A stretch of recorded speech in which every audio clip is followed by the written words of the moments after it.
Everything we know, the entire universe, might just be a simulation running inside a supercomputer. In this dream world of the imagination, anything is possible.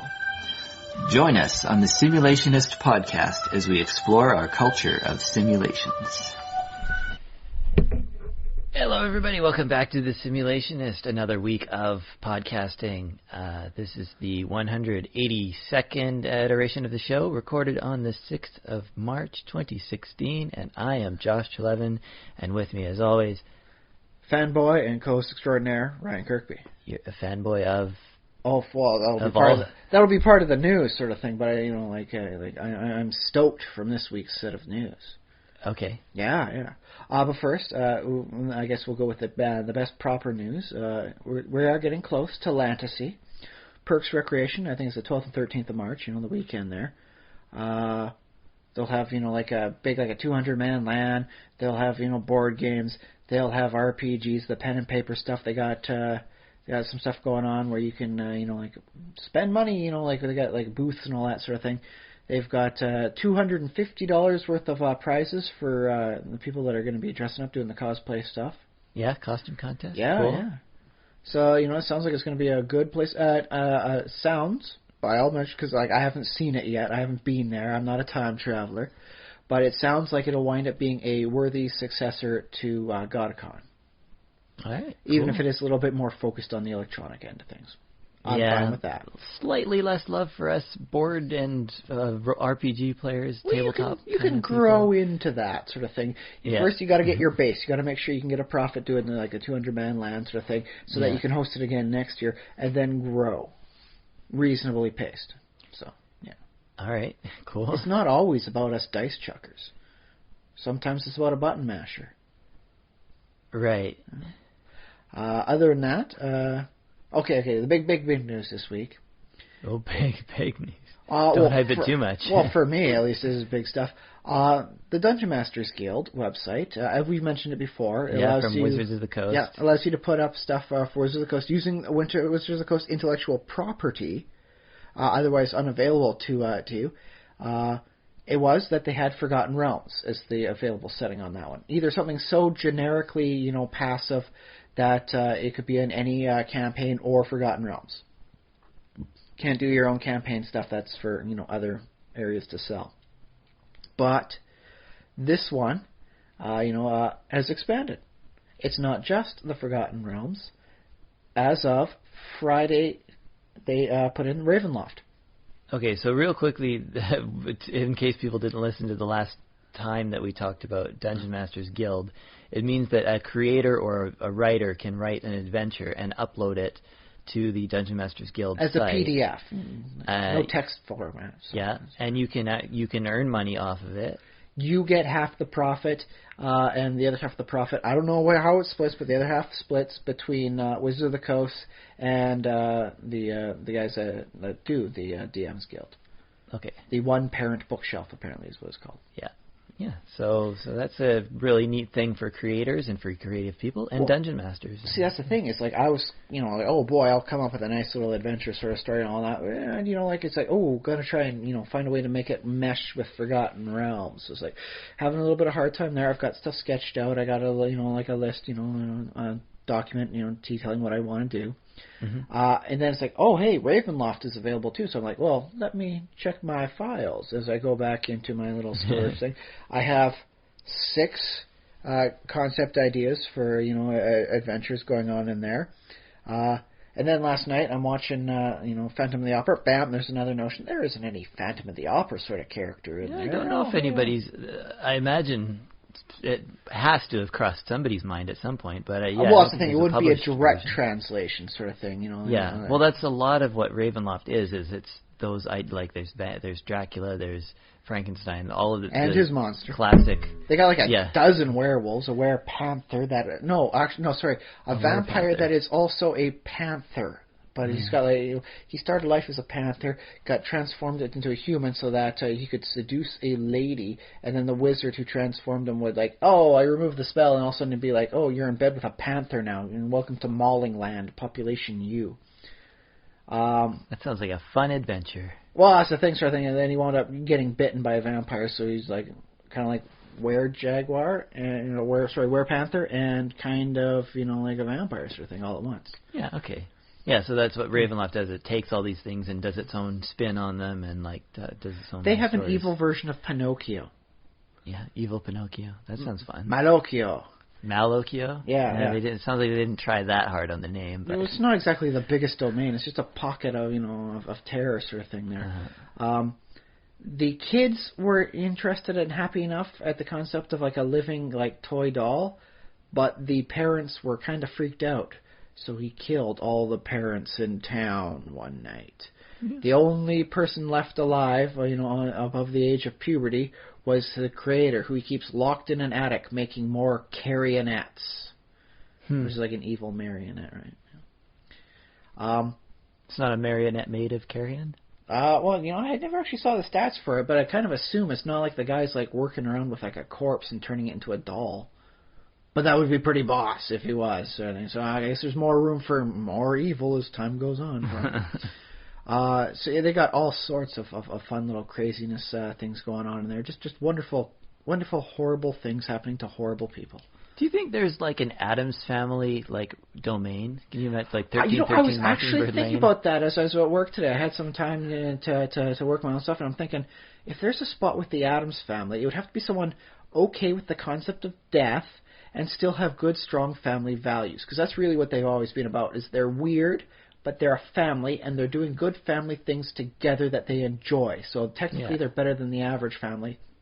Because they're more of a family. It'd be a good realm to wind up in, I think. But that's the thing, is it occurred to me, I think there is a realm for that. It's the realm of Darkon. Okay, Darkon. Where people revere the dead because the dead can actually get up at almost any time. Like, this is a thing that actually happens. The neighbor to the south, Falkovnia, tried to invade. But, like, the guy who owns Darkon is able to resurrect any corpse under his, control. Mm-hmm. And so, once you kill half of the troops, they can raise up and kill the other half of the troops. And so, yeah, the military campaign ended in horrible disaster. So, yeah, it would, like, they'd be okay with the concept of death, and, like, corpses getting up and moving, which is what the Addams Family is okay with. Things like It and, The Thing and all that stuff, they'd be, like, non-styled humans, like non-humans. In which Darkon is very much into the more fantasy realms. It has more dwarves and elves than most other locations do. All right. And so like if the Addams Family exists, it would be the ideal Darkonian family. And it's just like, wow, man! It hit me. It's like, gee, that would be awesome. They could do that, and then they'd be less likely to actually, like getting dark powers checks and all that, because they're just being a good family. They're a little weird, but that's just how they are. I suppose, you'd have a more lighthearted, if you can call it that, adventure in Ravenloft if you were like, I guess they might give you a quest or something, or they might lose a pet and you have to chase the pet down or something. Well, that's the thing. If you're not an Addams Family member yourself, and you're like an outsider sort of thing, you might still be subject to like fear checks and the like. That's right. Ravenloft has extra saving throws historically. Mm-hmm. It's not just against like wands and Dragcon, fire breath and all that stuff. It's like fear, horror, and madness. Because you can become really afraid, you can become horrified, and you can go downright insane. It's the trouble of living in such a horrible land. From what I remember of the TV show, though, like I saw the normal people, like so-called normal people, would show up to the Addams Family, and they would get all freaked out and scared and stuff. And I always was like, if I was there, like I wouldn't freak out like that. I might be startled at points. I mean, like with like thing crawling around on you. It spooked me. It was like a giant spider. It would scare me at first, and like it would keep spooking me because it's like, oh, there you are again. Also, that's a bit rude. Like, I mean, here's the thing. Should have a bit more manners. Put the thing in a giant like hand tarantula costume.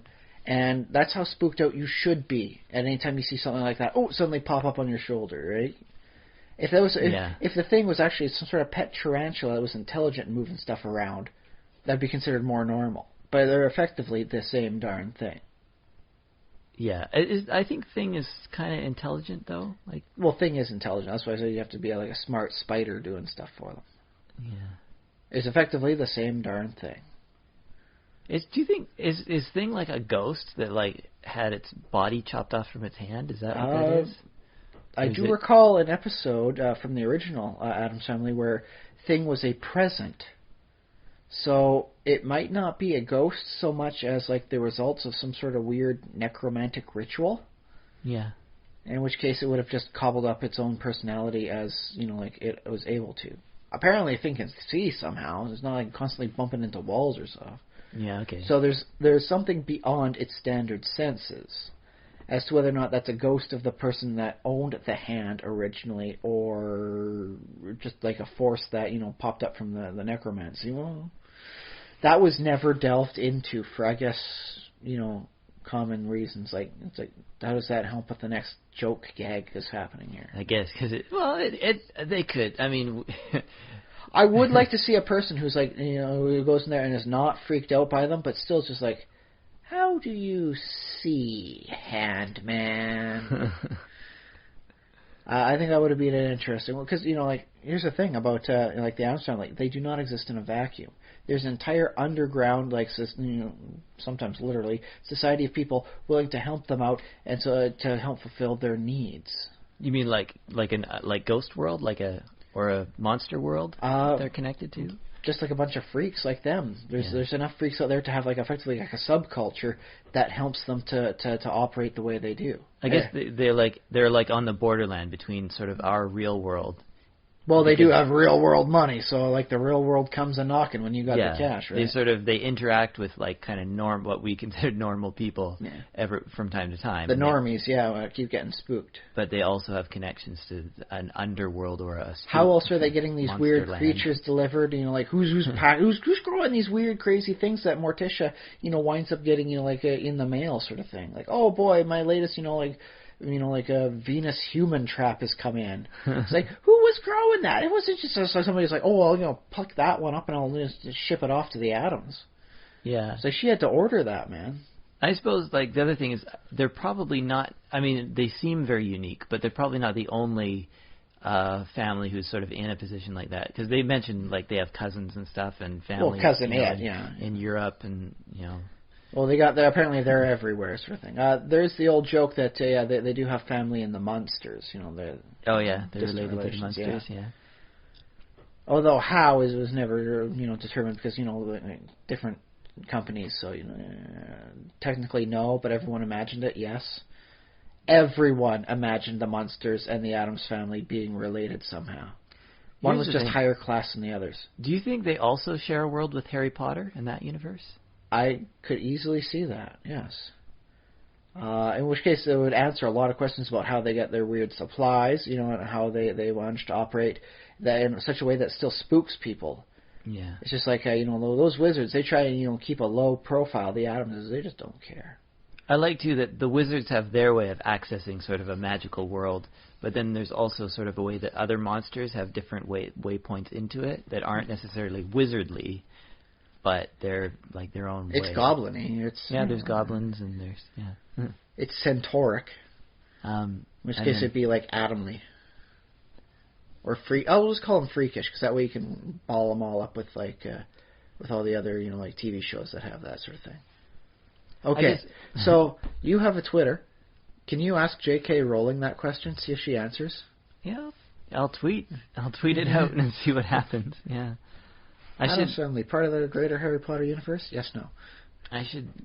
Yeah, I definitely follow J.K. Rowling on Twitter, so I should look at when she's likely to be posting and looking at tweets, because she's obviously in British time, London time, so it's 8 hours ahead of us. Fortunately, we're a bit of a late night crew, so we can make things work to her schedule.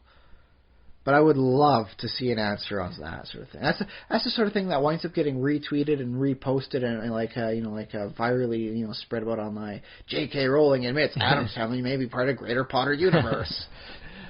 Well, yeah, I guess you never know until you actually tweet her. But this is how you do fan fiction. Is like, what if, leaving aside slash fiction for now, but there's also this sort of crossover ideas that fans love to do, like what if this universe met that universe? What if Harry Potter? But now that you've mentioned it, like the greater Harry Potter verse does, answer a lot of questions for how the Addams family could have operated. Yeah. So. Yeah, I think they're probably compatible. Like, I'm trying to. I think they're a lot more, easily compatible than most other, cross-fix. Yeah. So. Well, with the exception of like the monsters, in which case, bada bing, bada boom. I mean, yeah, they're like the same show. They're basically two hands on a body, like whatever sort of thing they are. I mean, they really mesh. Yeah. Although, mind you, I did appreciate the backstory for the monsters more than the Addams family. Like why, like if he's Herman Munster, like he's supposed to be like the Frankenstein monster. Like why does he have like a British surname? He changed it during the war. He did not want to be associated with people thinking he's German. Frankenstein is a very German name, right? Yeah. He was so against the Nazis and all that, he wound up fighting, like on the Allies' side. Yes, you mentioned this. But that's the thing I like, is that they have a story for him that explains why does he not have Frankenstein as a surname? Why is he Munster? Why is it a British surname? But well, why would he have Frankenstein if his name, like the monster's name, isn't Frankenstein? Well, I mean, if he's like the creation of, Victor von Frankenstein, surely Frankenstein as a surname would be obviously applicable. He is the progeny of, although not biologically related to. In Mary Shelley's Frankenstein, the monster's name is Addam, right? If I remember correctly. I don't know, it was modern Prometheus, so I guess Prometheus counts too? I think he called him Addam, because... I think it was Addam more in like the biblical sense of like the first of these new kinds of men. I think he named him that. Well, maybe not. It may have just been referring to him in a poetic sense as to whether or not he actually said, "Hey Addam, could you get me that thing off the drawer there? Thanks." Yeah. So, I also think, like, I always thought that Frankenstein, like the brain that they used for the monster, basically that person, it should be just that guy. Like, it shouldn't matter. Should be, but if you watch a lot of the movies movies for like the Frankenstein sequels, they really treat brain in a way that does not mesh with modern medicine. Yeah. It's like, we will put Igor's brain in there because Igor is, they tried to hang him and hurt his neck, so he can't move around so well anymore. Yeah. But he's not dead. They've botched that job pretty badly. But you can't hang a person twice. Apparently, that's the law. It's like a double jeopardy sort of thing. Yeah. So don't worry. You put Igor's brain inside your head, and then we be together friends forever. It's like, no, that's not how anything like that works. Yeah. It's weird that, like, I do wonder sometimes, like, if there really was such a thing as a brain transplant. This is giving me the creeps a little bit, but I guess we'll go with this.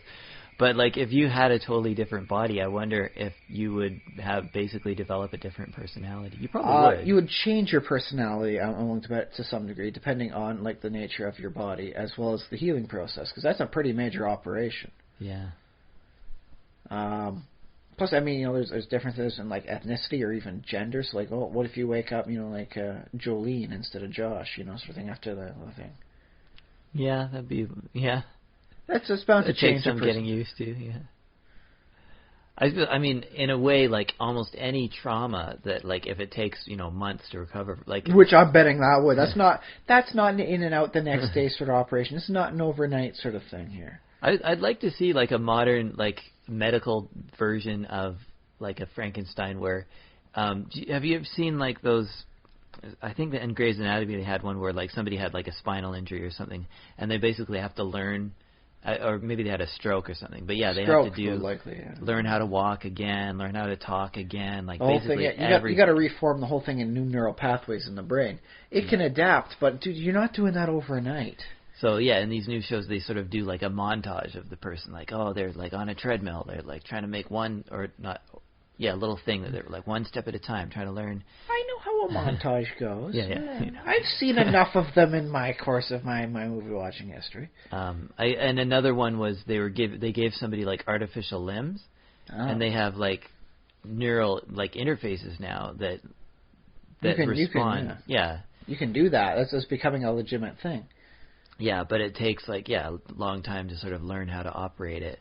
So I imagine, if you did a new version of Frankenstein, like a very ultra-modern, ultra-medical, ultra-realistic version, you could have some scenes like that of like months and months of development. Oh, so not like the $6 Million Man where they just toss everything inside your body and then, hop off the table and away you go, right?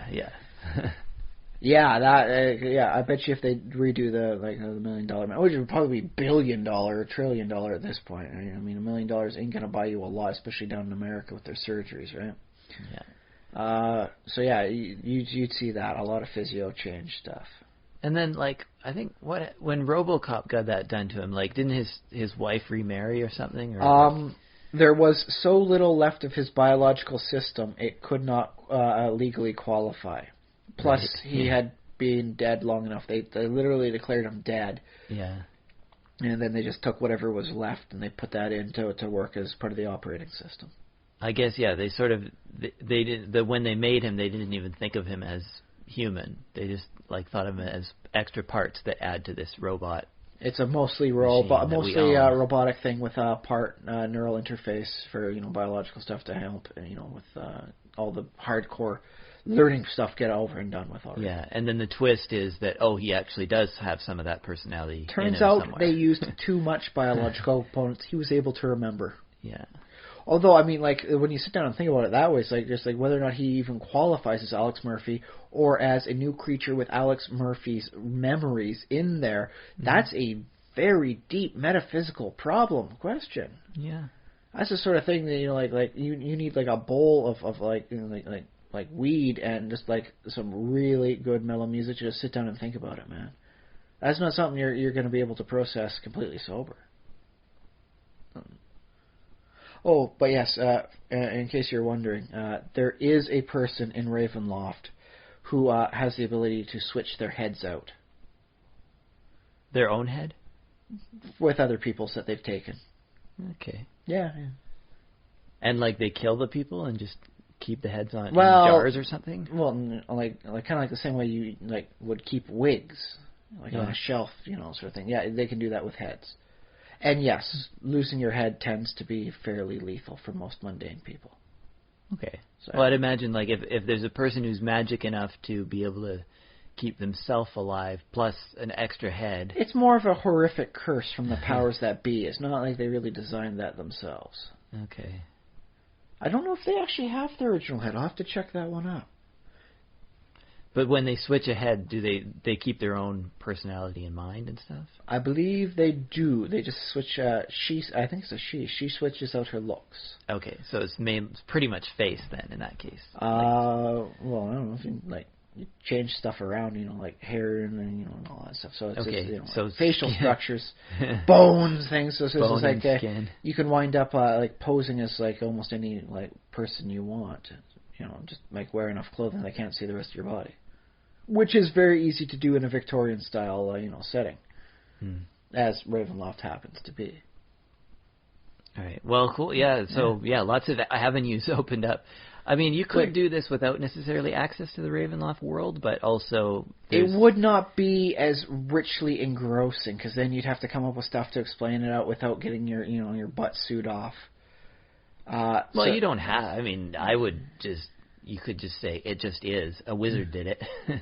And that's probably good enough. If your adventure is good, then you don't need that much of a backstory. But you can make it richer by adding it as part of the tapestry. Now that we have the Ravenloft, instead of a wizard did it, it's a Ravenloft domain. The dark powers did it. Yeah. So how does this completely defy all sorts of concepts for the work with the D&D logic? The dark powers. Oh, okay. Say no more. Yeah. That's the thing I've always liked about Ravenloft is the dark powers were clearly something on deific level, but not actually deific themselves. And so, let's see. Back in 3rd edition, they had what was the name of that book? Give me a second.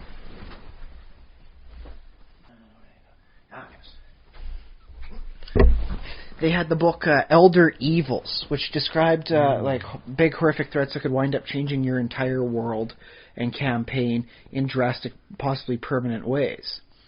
Now, none of these things were actually deific, but they were on par with the deities themselves. Mm-hmm. So the Elder Evils will say the Lady of Pain from Sigil and the Dark Powers represented something that were on the scope with the deities, and yet were so different that they didn't even ever get statted up. So you don't have stats for the Dark Powers. I think the best stat they ever had for the Lady of Pain was you die. It's like, okay, her turn, you die. Yeah, it makes sense. And that was something nice to see in a world such as D&D, whereby everything, including the gods, has stats. These things were so different and so like, no, you cannot fight them, that they never even bothered putting stats out for most of it. And that was nice. Yeah, well, it was a nice change of pace. It's like, can I fight the dark evils and win? Not in any way that, works with spells or blades, right? It's like, if you picture a sort of a multiverse with planes and like infinite material worlds along with that, and like each of the planes like has like infinite layers and stuff like that, they're basically, your deities can cover so much ground, and obviously you have a sort of a high tier of deities, the ultimate powers in the universe.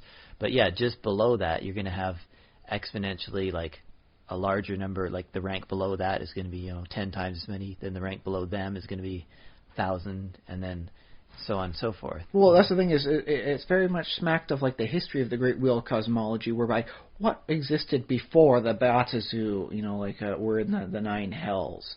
And there's an answer, there was something there. Something that still scares them. And there's creatures that, there's an entire plane of existence in the Abyss that isn't actually a plane of the Abyss.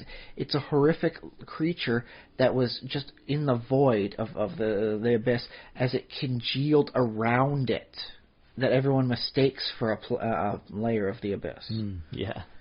So it's like there are some weird, crazy things out there that are just like hard concepts to wrap your head around. And the Dark Powers are one of them. They're much more active than most other, crazy things that don't have stats. So that's why I like them. They have style and they got class.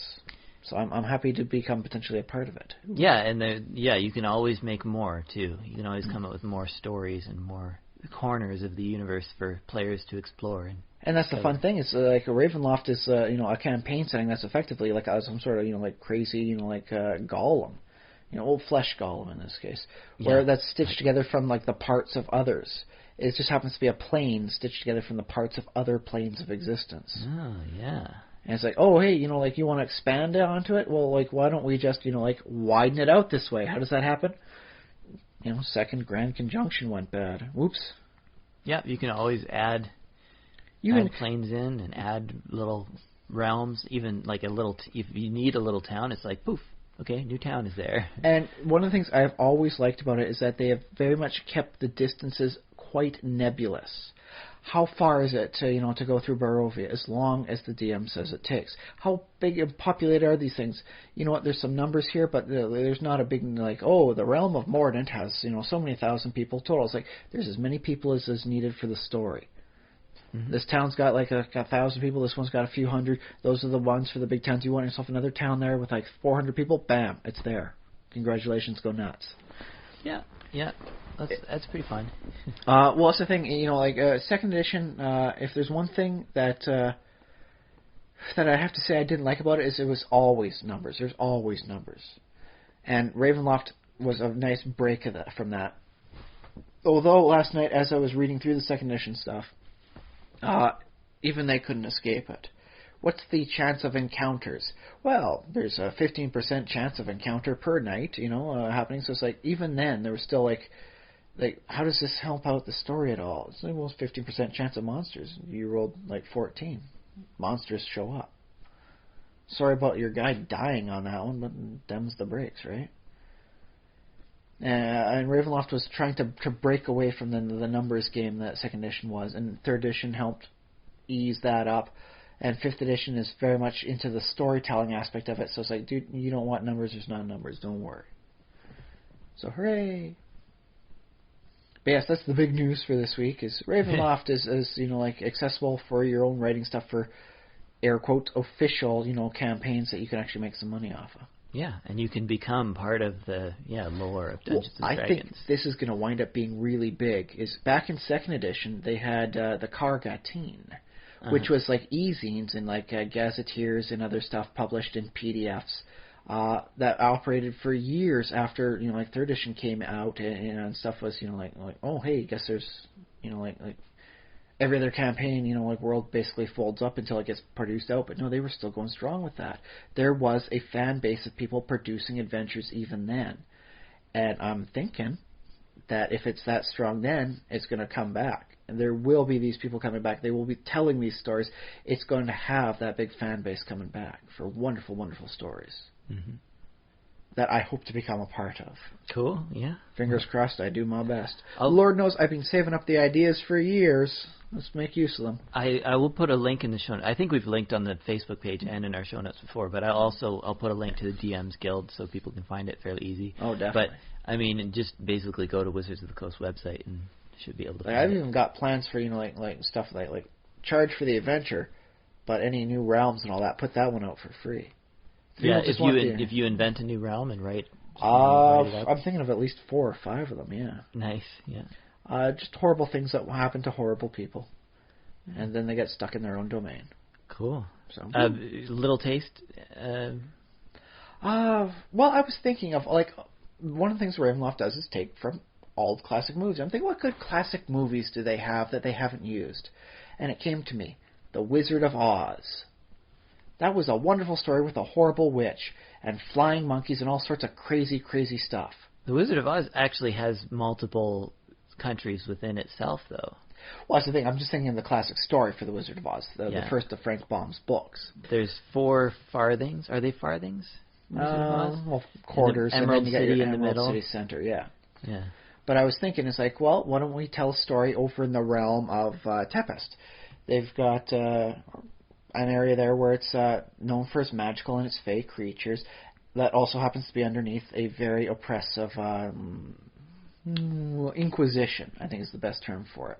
Mm-hmm. So you could wind up telling a story about a person who's got magical powers being persecuted just because they've got magical powers, and then you can tell a story with a bunch of horrible people whereby the person with magical powers winds up becoming the Wicked Witch, that winds up getting her own little pocket domain area. Maybe an island of terror, I haven't decided how far it goes. Yeah. But it would wind up like, how did the Wicked Witch of the West rule? I think she had an army. I don't know how As soon as she died, the army was up in arms rejoicing her death. Yeah. She ruled through fear. They followed her because they feared her retribution and her anger. And so this would be a person that would wind up being the story of how a person comes to believe that the average person should be ruled through tyranny and fear. In some way that makes them sound both, like, oh, what a tragic character, as well as like, geez, what a horrible person.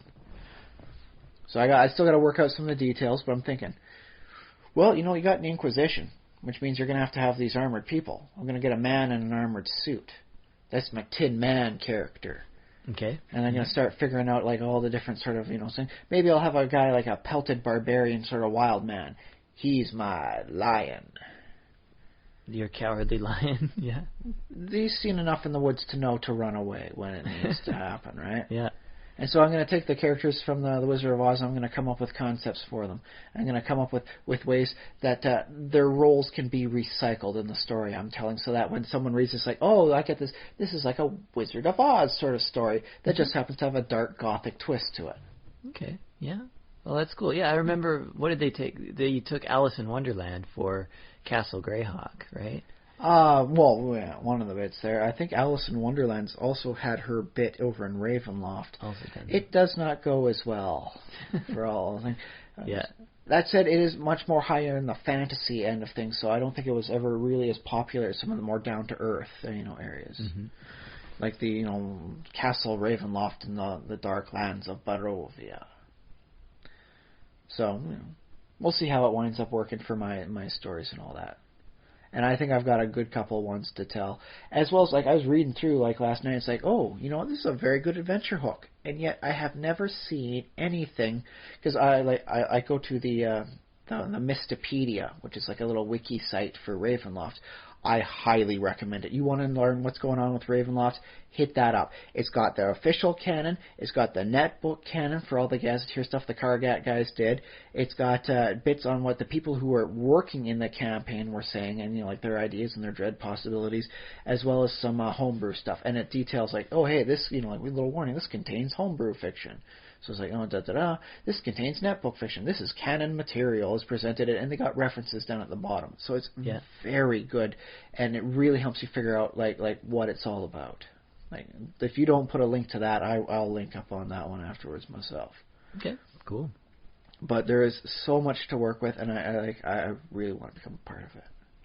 I got ideas, but in the realm of Darkon, there is an elf. But he's not actually an elf. Well, he was, but he died. He's a ghost now. Most people don't see that. But he is looking for a way to get back to a tower he found north of Darkon, somewhere in the mists. And he's sent a lot of people to their doom, including his own brother. He cannot remember what is in this tower in the northern part of Darkon. And I'm like, that is a plot hook right there that no one has bitten on. I bet you I could tell a wonderful story about a weird, crazy tower of things. But maybe you go into the tower, you don't need, we'll skip whatever happens. You come on out with no memory of what happens. There's just been things changed. I want to see the story of this ghost elf's, obsession with the tower, and how far is he willing to go? What is he willing to sacrifice to try and get back to that tower? Because that seems like a good plot hook right there. So, fingers crossed, I can make a good story of it. It's on my list of notes. I'm fleshing out my notes. I'm cleaning them up. I'm making them all good. Yes. Well, because that's the thing. It's like first you come up with notes, and then you figure out how would this work. Make an outline and now see what other things can I do, and then you want to have an area down at the very bottom for any other quick ideas you managed to come up. Hey, what about, that would work as a nice second idea. So I'll put that down there, and it's Fantasia. Every story you make leads to two more, right? Well, it's like Michelangelo carving his statue out of the rock. You gotta. The story is already in there that you need, but you got to get rid of all the stuff that you're not going to actually use. Precisely. Yes. Very good on that one. But that said, just because you can't use it for Michelangelo's David for that chunk of rock doesn't mean you can't make a nice little something out there. Yeah, so. Don't necessarily. I'm not. Well, what did he do with the extra rock? I guess it all got dumped. Well, I don't know. Maybe he made some little stuff for the kids in town on that. It's like, oh, look at this here. I made you a nice little thing for your dolly to play with. Yeah. I don't know what he did with his downtime. No one ever records his hobbies. No one ever records any of the great people's little hobbies. That's weird. Yeah, to think of Michelangelo I guess making statues was his job. And I suppose there were sketches and all that he was doing in his off time. But what did he do when he really wanted to relax, man? I was like, I suppose I could take this little chunk of rock, carve it on down there, and then, hey, look, now I got some chess pieces. Let's play some chess. I'm actually is that? Let me see. Was that the same guy? He did a statue and he did the ceiling. Yeah, he did Sistine Chapel as well as he was perhaps the pinnacle of the Renaissance man. Yeah, he did all the art. Renaissance in Ravenloft. What could possibly go wrong? There's a note. Put a pin in that one for a minute. Do a Michelangelo type. The statue comes alive. They do have some heroes who work for stuff like that too. They have a heroic version of Sherlock Holmes. Mm-hmm. He's an elf in this case, but he goes around and he solves mysteries that wind up actually having supernatural things. So he's got levels in wizard and all that. But he's basically Sherlock Holmes. So. I think Sherlock Holmes should be a half orc. There are no actual orcs or half orcs in Ravenloft. They do have Calibans, though, which fulfill the same role. If you are the victim of dark magics, when you're in the womb, you won't come out as human. You'll come out as Caliban.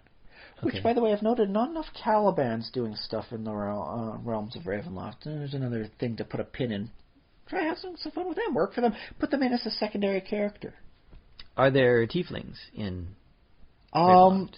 There can be. However, there's some interesting downsides to working with demonic heritage and power in Ravenloft. You create wrinkles in reality. It doesn't... Yeah, it turns out whatever the dark forces are, and whatever their power is, it does not mesh well with angels or demons. But sort of in the 5th edition, I guess, philosophy of things, tieflings are just another race, right?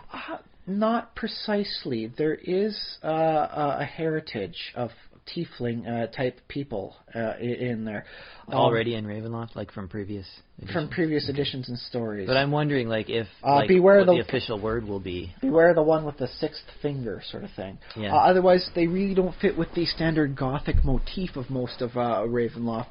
Although you could bet if they're going to be found in the core, it's most likely going to be in the Darkon area. Okay. Or like, oh no, heck, maybe make a fun story about like a tiefling being tormented about their stature, and then you wind up, like putting a thing out for that. Congratulations, Josh, you've now made an island of terror. Sounds fun. Yeah. Bada bing, bada boom.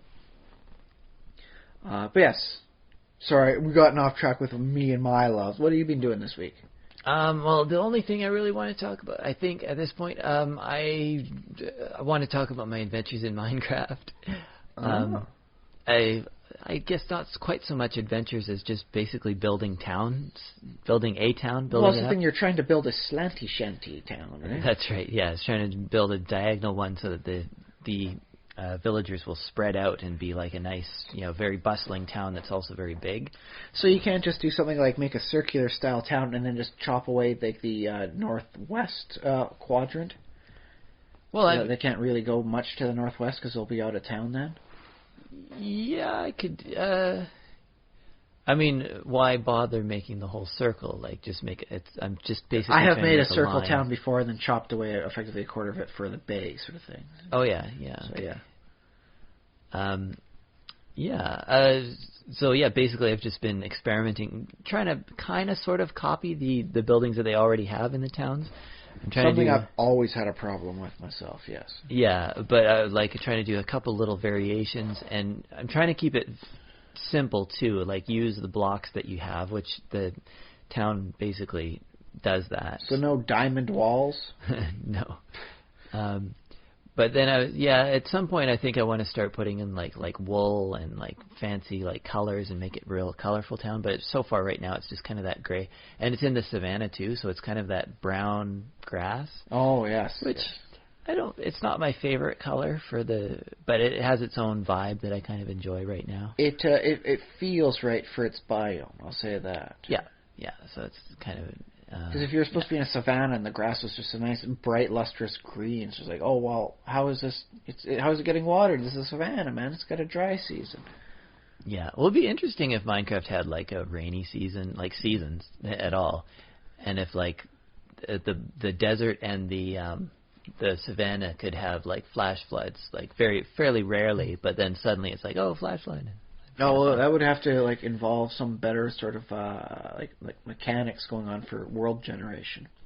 Because for a proper flash flood in a like the desert, you'd need like a mountain to hit the rainstorm in and have it flood down from there. As it with basic like meteorology goes. Yeah, and so, I guess that would be a lot of processing power too if you're like covering the entire landscape with water that like. Came from a nearby area. Because I don't know if you've noticed in Minecraft, but when you pour water, like a lot of water all at once, it takes a lot of computing power to know where the water blocks are supposed to flow to and then stop flowing. Which is why I've started working away from moving water in my architecture. It just makes things smoother. Yeah, and I think that's basically all I wanted to cover. Is just that I've been having fun building in Minecraft. So well, it's good because that's really what Minecraft's all about. Yeah. That is, I guess, the other big news for this week, though, is as of our podcast last week, they released the 1.9 update. Finally, over a year in development, finally out. Yeah, there's a new Minecraft update out. Shields, being able to hold stuff like one in each different kind of hand. They really upgraded the end, so now there's like that purple blocks and all that sort of stuff, and you can wind up, like there's like buildings out there and all sorts of stuff. You can resummon the Ender Dragon now. Woo! Okay, yeah. So what do I like? I kind of like the purple blocks. Not my favorite. At least they're different. Something else to work with, right? I've always liked the idea of shields. I'm not sure how I feel about having an offhand. in Minecraft. I feel like probably is not needed, and it's a little bit fiddly. Hit the F to switch between. Yeah, I think it's I don't know, it's less simple. Like, I like Minecraft very simple. I like it had one thing that you do. But now it's like you have one hand that you have a thing in. What's the thing? It's like, for me, it's like whenever I was, going about, I always have my sword, over in slot 0. So whatever I'm using in the first slot, it's like, oh no, I'm being attacked.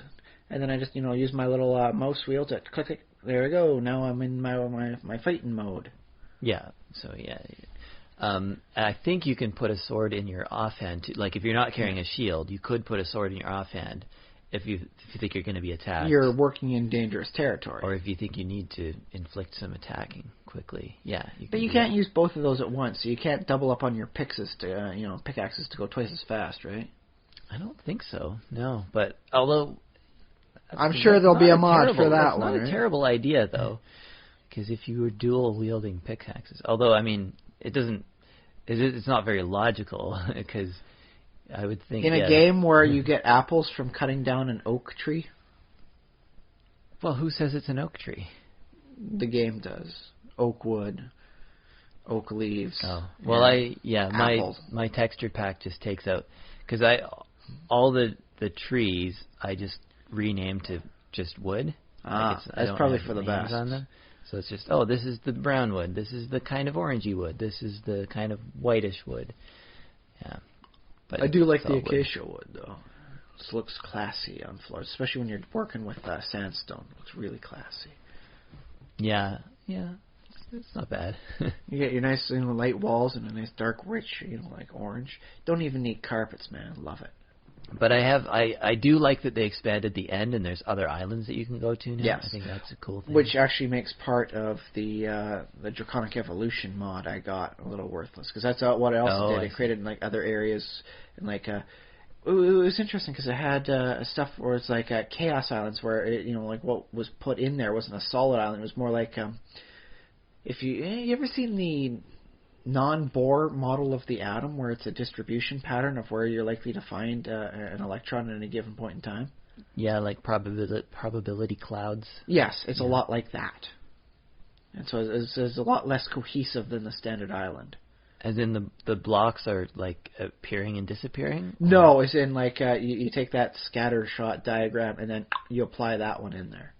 And that's what the island is like, just a whole bunch of blocks in a less than solid formation. Okay, yeah. A little bit more dangerous, a lot more fun. That actually does sound fun, yeah. Yeah. And comets going, stationary comets, but they'll have like a trail of blocks going off behind them when they generate. Yeah. So it looks good, but apparently that part's not quite as big. That's going to probably be a big hurdle for them to try and change on that one for the 1.9 update there. Oof. But yeah, it's not going to be anytime soon. I think I'm going to be changing up on that one. Mm-hmm. Because most of my mods are set for the 1.7.10 version as opposed to 1.8 anything or 1.9 anything. Yeah. So yeah, I'm hoping they update the mod making tools, and then maybe I'll get around to updating my mods. That's it. I am looking at the multi-MC mod, whereby you can change what mods are being used based on different sort of profile stuff. Yeah. And so that way, maybe I'll give a shot for the 1.9. Give it basic vanilla Minecraft again, but this time with 1.9, whatever the new vanilla is. Yeah. Well, you can. The other thing you can do is, do you use your main launcher? Not to get. I do use the default launcher. Launcher, because that has a profile option, which you can just go in and you don't need to do anything else, but just create a new profile that's saves things in a different location. I do believe the multi-MC works a little quicker on that one. Oh, you won't have to switch around and see what you're doing. You can set up the profile. Bing, bang, boom, boot up, click this, done. Yeah, so it's basically... That would actually be a good thing, version, I is suppose, if each world was set, had mods set, this one has all my tech mods. This one has all my magic mods. If the save game file had the mods bound to it, so that every time you open that save game, it knows which mods... I'd have to double check, but I think it does work with something like that. Yeah, that'd be a good way to do it. But yeah, so that way you don't accidentally, open up. Oh no, all the mods that are, I don't have, I've got these huge amounts of area with empty blocks instead of actual something that was there. Yeah. So I think it's how it works. I'd have to double check. I'm still looking into it. but I won't lie, I'm kind of intrigued. Alright, yeah. So, yes, anything else then for you this week, Joe? I think that's good enough for me. Yeah. So, let's see, anything else for me? I didn't play any Minecraft this week. Oh, yeah? Between the stuff going on in Marvel Avengers, turns out my daughter likes opening, effectively, like, the lock boxes. Mm-hmm. So I'm doing my best to get like an entire group of 10, 'cause if you open 10 at once, you're guaranteed a comic book cover for part of your collection. Get all 8 for a particular collection, get a new hero to fight. Or, in this case, it's a reformed villain who will fight with you. Ooh, cool. And so I'm working on getting Electro right now, the Spider-Man villain. Mm-hmm. And so I have been really putting in the extra time and getting into all the fights that get me those lock boxes so that I can get 10 so he can open one up and, oh, look, Daddy, I helped you out, and she's liking it. And like, I don't know if she's, like, good luck she's helping me out at all, because, like, I've had to, like, get a lot of lock boxes just to get halfway through. But she's enjoying it, and that's what I'll do it for. I'll slog through each one of those PvP fights I absolutely hate, to make certain that every other day at least she can open up another 10 packs of them and get her another chance for a cover. So, I do it for her. Yeah, oh, sure. Yeah. Oh, that sounds fun. I like Electro, but I'm not completely sold on him. Okay. Things. Like, if I don't get him as a hero, I'm not going to be busted down broken. All right. But, yeah, I've been playing a lot of that and having a lot of fun working along this storyline as I go. Because I accidentally shut off easy mode in the game. They have a chapter 1, mission 12, part 2. You fight a whole bunch of people at once, and it gets you a chance at getting the command points that get you new heroes. Mm-hmm. So normally they really portion these out like, oh, you have to do something really big for that. But Chapter 1 start off at like a set level, and then if you 5-star, get complete perfect in there, then congratulations, it's up to your level now. Whatever your level is, it'll match. And so I was purposefully never completing it, so that like I'm level 300 and it's designed for level 115. So I give quite a smackdown on each person, so I can fight 9 villains at once, get the chance. Go for a second fight for the secret extra boss person, and then get 2 chances at getting these points. Mm-hmm. And I accidentally clicked the finish up button, and oh no, I 5-starred it. So I was like, So now I got to play the game as it's meant to be played in order to progress. Okay. But I actually find I'm having a lot more fun. Oh, good. It used to be that I'd log in on the game. It's just like, okay, I'll spend all my energy doing these fights over and over and over again.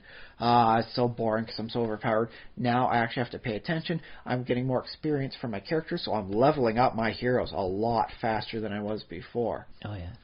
So I'm actually enjoying it and progressing more and doing more stuff. Does this game have in-game purchases? It does have in-game purchases. But you haven't... I have not paid a single penny in the game yet. Yeah. Which, given the fact that I've been playing this one for... Well, they're doing I think it's 4 years. They're just doing their anniversary for it now. And I think, I've been around enough to get the second stuff, so... Like I say, I got in about 6 months in or so, I believe it was. Mm-hmm. And I've been playing it ever since without having to pay any money. Now, is this game like there's new content? And what? Sometimes too much new content. It's what constitutes new content? A new chapter opening up in the main storyline. Special ops that give you chances for new heroes and progress. So a new adventure? A timed adventure. You get like 28 days to complete the adventure before it's gone forever. And an adventure consists of a series of fights against bad guys? Well, in this case, it would be 3 chapters, so 3 different mission locations, in which case you have to fight a bunch of mooks to progress the storyline. Oh, hey, this person's popped up. Defeat the boss man. Sometimes, by such a margin and get so many points on the fight and all that. Yeah.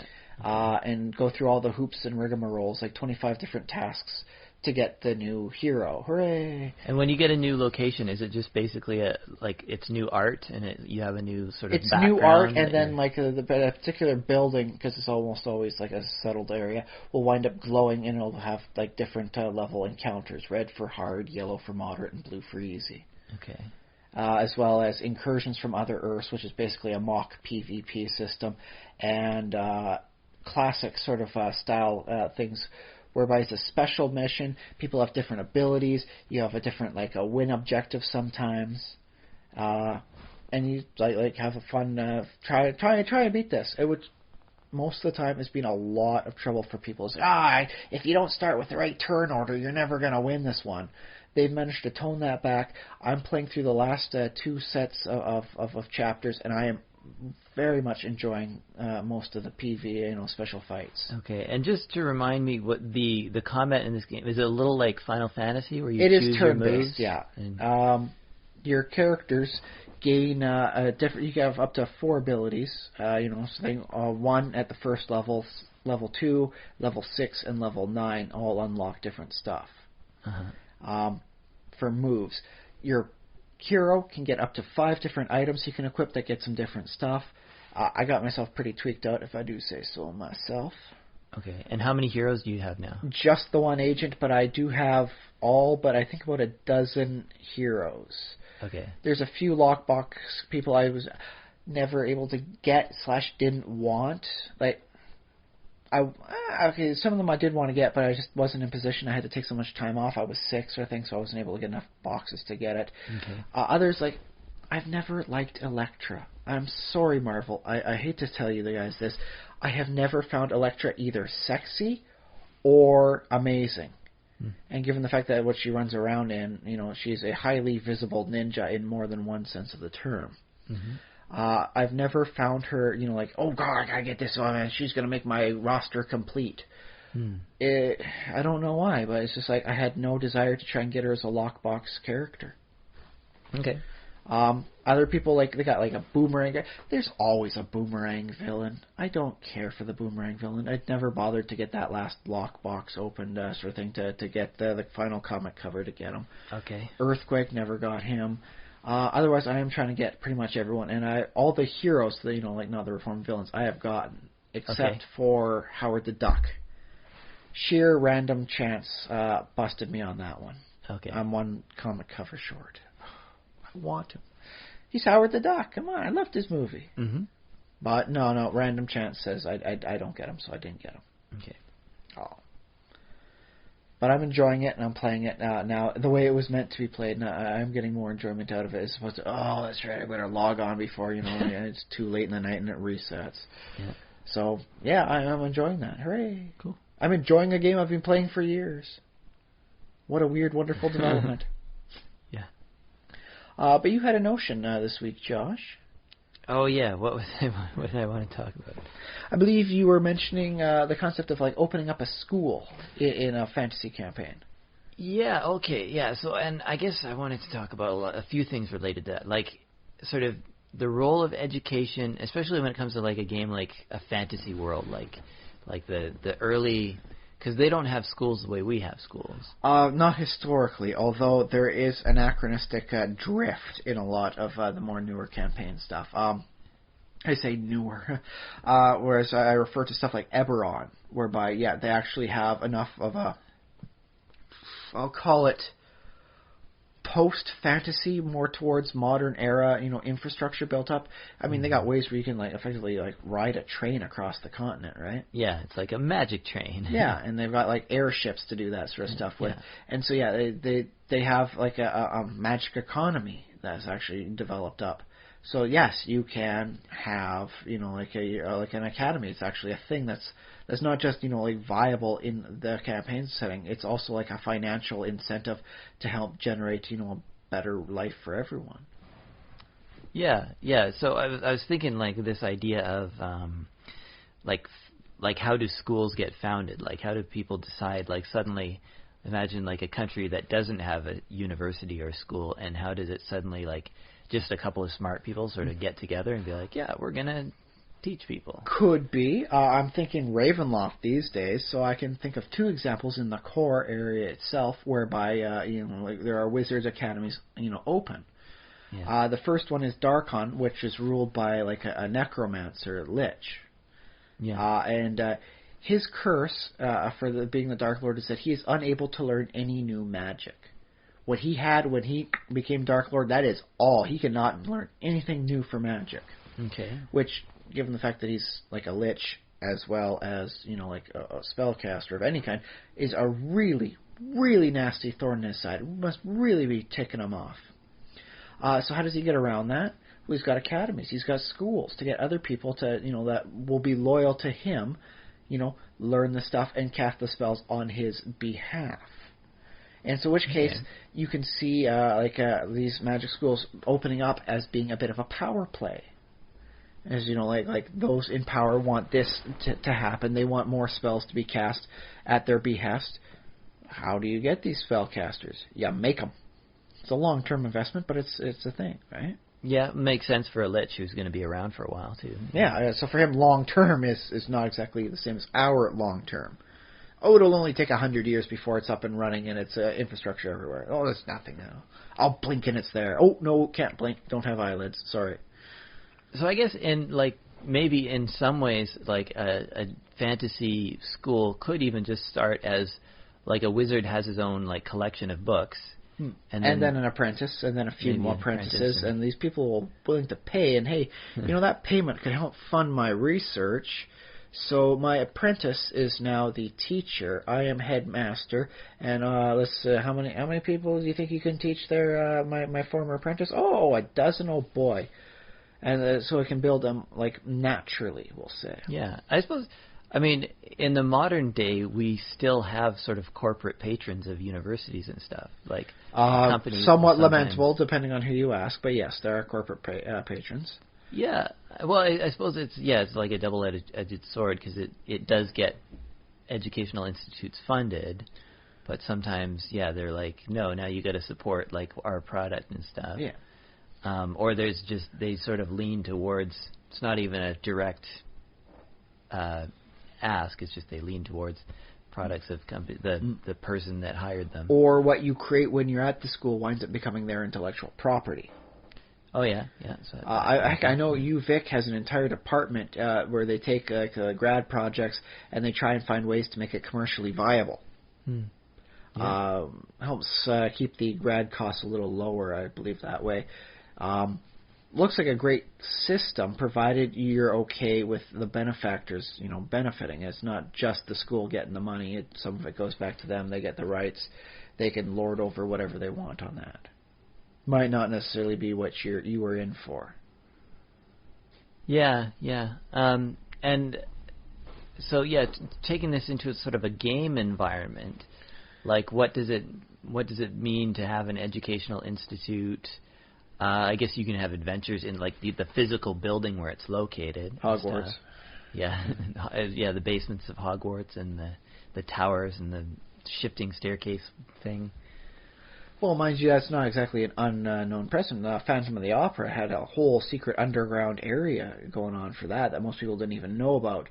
So it could just be, because it takes place in a city, the city is so old, we'll say, we'll work with a London sort of town, because London is an old city. And thus, you could wind up having like a whole, it's like history go on that entire plot. You don't know about. You work it over to Paris, because Paris itself is an old city as well. They got catacombs underneath there. You could wind up finding a way to get down to the Parisian catacombs, and it could be like a necromancer school down there or something like that. Well, maybe that's just where they have the necromancy department.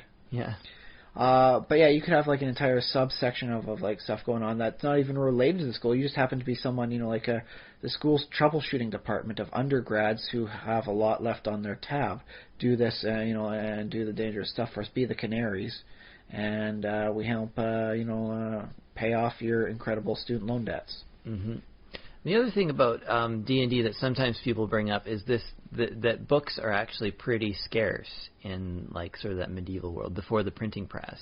Well, I'll say they replicate slower. Is a nice way of thinking about it, because each one's got to be transcribed by hand until the invention of the printing press. And even after then, it still wasn't quite so fast, because it's like you had to get the patron who would say, I want this book printed, and then have enough demand for it. So you had to have a trade infrastructure on that sort of thing as well. It's not something you can just do in a vacuum. Yeah. Not like a monastery where it's just like, we just made a new copy of every book every 10 years.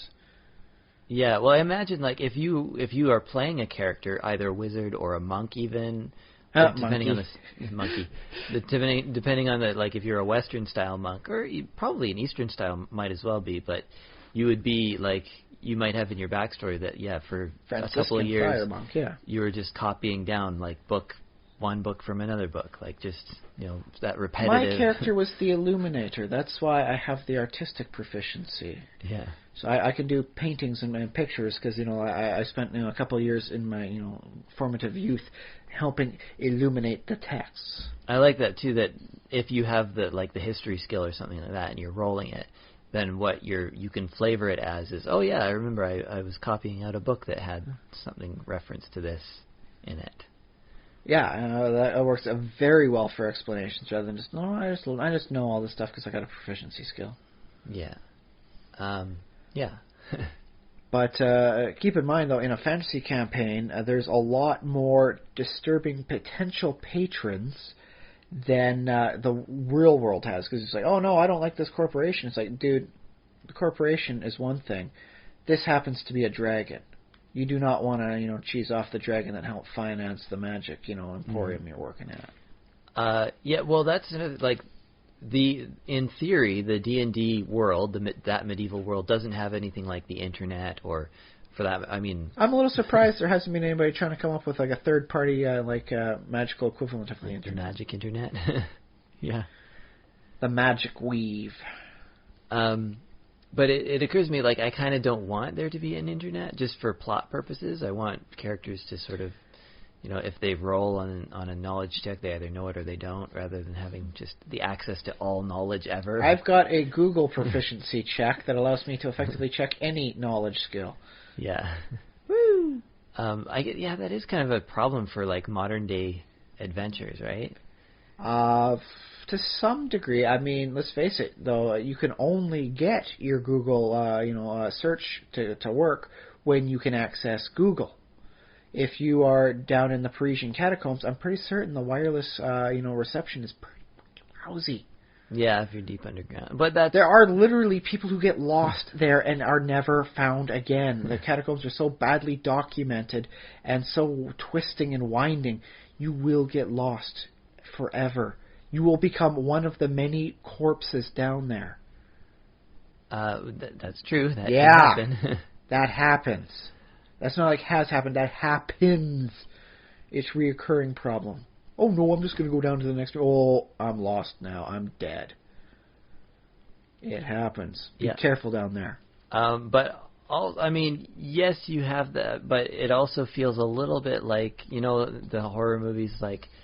The theme of isolation? Well, it's like, in a modern horror movie, they always have to find some excuse for why the cell phone doesn't work. It's like, oh, no reception. Ghostly powers, not even the door will open. You're stuck in the room. Ah! Yeah, something like that. So that's one thing I can buy the lights going out. I can buy, the internet not working. You can't make your phone call, no connection, no bars and all that. But how does the doorknob stop working? What is the ghost doing that prevents a doorknob from operating? Yeah. Come on. Come up with something better. Although I imagine, like, in 20 years, we might have, like, chips in all of our doors. I'm going to say no to that. I do not want to be locked into my house if a power out occurs. And I'm pretty certain enough other people think the same way. The electronic door is not going to catch on. Well, they have it in jails and stuff, and I think that if the power goes out, I think the door goes unlocked, depending on the jail. I have seen enough movies where that apparently is a thing. Yeah. Although I would imagine it should probably be the other way. Where, oh, hey, power out, clunk, clunk, clunk, clunk, everything's locked. Well, actually, now that I think about it, jails might be that way, because it's... Real jails are, not the movie jails. Yeah. Movie jails, power goes out for 30 seconds, everything busts open, and, the prisoners just shoot out like some sort of possessed demon. It's crazy. Although, speaking of jails, though, I feel like... Ooh, jail in Ravenloft. There's another notion. The direction that jails are kind of... we have things like minimum security prisons now, which are basically they're not the greatest, but they're just sort of living in cabins and stuff. It's sort of, you have your own little... There's a level of trust there, and honestly, I am happy that there are some prisoners you can trust. Because if you can't trust them, and then all of a sudden say, hey, your time is up, get out of here, how much good are you really doing for society? I am happy that there are prisoners we can trust because that means there's a better chance of them being reformed. Yeah. Or in this case, reforming as it goes. And I say 20 years from now, but also like in the last decade or so, we sort of went the other way and like more crowding people into those not so good prisons. That's Canada, and I blame the conservative jail laws. Yeah, but I think in the next, at least for the next prime minister term, I imagine we're going the other way a little bit. Going back to treating rather than incriminating. Hopefully. Yeah. And mind you, like with the decriminalization of marijuana going on its way, I'm pretty certain there's going to be a lot of cases effectively thrown out or overturned on appeal. It's like, dude, I was just ahead of my time. All I was doing was exactly what I can get a job now for. Please let me out. So instead of costing the Canadian taxpayer money, I can get $12 an hour and pay taxes. Yeah, I think there has been a reduction. I don't think it's totally stopped, but there, like in Vancouver and stuff, there's been a bit of a reduction in police cracking down on stuff like that. Although there are more cops, busting into the dispensaries. Oh, that happened. Yeah, sometimes they'll raid a dispensary. Yeah. But yeah, I guess and it's a gradual change for all of society, and this is I think the police are just getting a little afraid. It's like, oh no, I'm not going to be able to bust any potheads anymore. Let's go bust them now while we still can. There might be the attitude. Yeah, a few who have that attitude, and a few who are like sort of. Well, because here's my thing: is Victoria here's been host to a sit-in, for every Wednesday over at the legislature front doors for like 20 years. People would go there, they'd sit down on the front steps, and they'd smoke a joint and protest. Oh yeah. Nobody got arrested, not once. Yeah. So why are they busting the dispensaries now? There's some sort of crazy motivation thing going in there. Yeah, it doesn't really make sense, but I don't know. But that might actually, be like another side effect of schools, sort of thing, going there. Because, I won't say pot, but mages need to grow some esoteric sort of things. Oh yeah, like weird, magical Mandrake, plants. we'll say, and all that sort of thing. To do deadly nightshade. Yeah. Well, just for some of the more dangerous stuff. But I mean, if you look at the spell components for some of the older editions, it's like I need bat guano for my fireball spells. Fireball is a popular spell, so you're gonna have like some sort of like a bat habitat whereby it's like, okay, go for its weekly scraping, and get all the guano out and sell that off. You'd have like a Hagrid character who tends the bats. Yeah, sort of thing, and the bat tender. I like that as a backstory too. Like you don't even have to be a wizard. You could be a fighter, but your backstory is I was a bat tender. They weren't small bats because they needed a lot of guano. So we had the dire bats. That's why I'm proficient in armor and weapons. You want to see the guy who wasn't proficient in armor and weapons? They sold him as guano. Boom. I like that. That said, do you think there should be more backgrounds that could be more academically tangential then that way? I like it. As opposed to just a scholar, work up for, we'll say botanist in this case for some sort of background. Yeah, you could be some kind of, although, again, what is a botanist in this sort of context? But that's the thing is they would be much more towards the actual growing and tending of the plants than someone who might be like part of the trades guild sort of stuff, whose focus is on the we'll call it upselling and and marketing, the value added stuff. It's like I don't just grow the plants. I actually turn the plants into the proper substances and then sell the purified powders. Oh, well, what's the word? Apothecary. Apothecary does work, although there is some other stuff about vomitoriums associated with them. So you might want to get a different term just to delineate. No, I was growing and tending these plants in dangerous areas.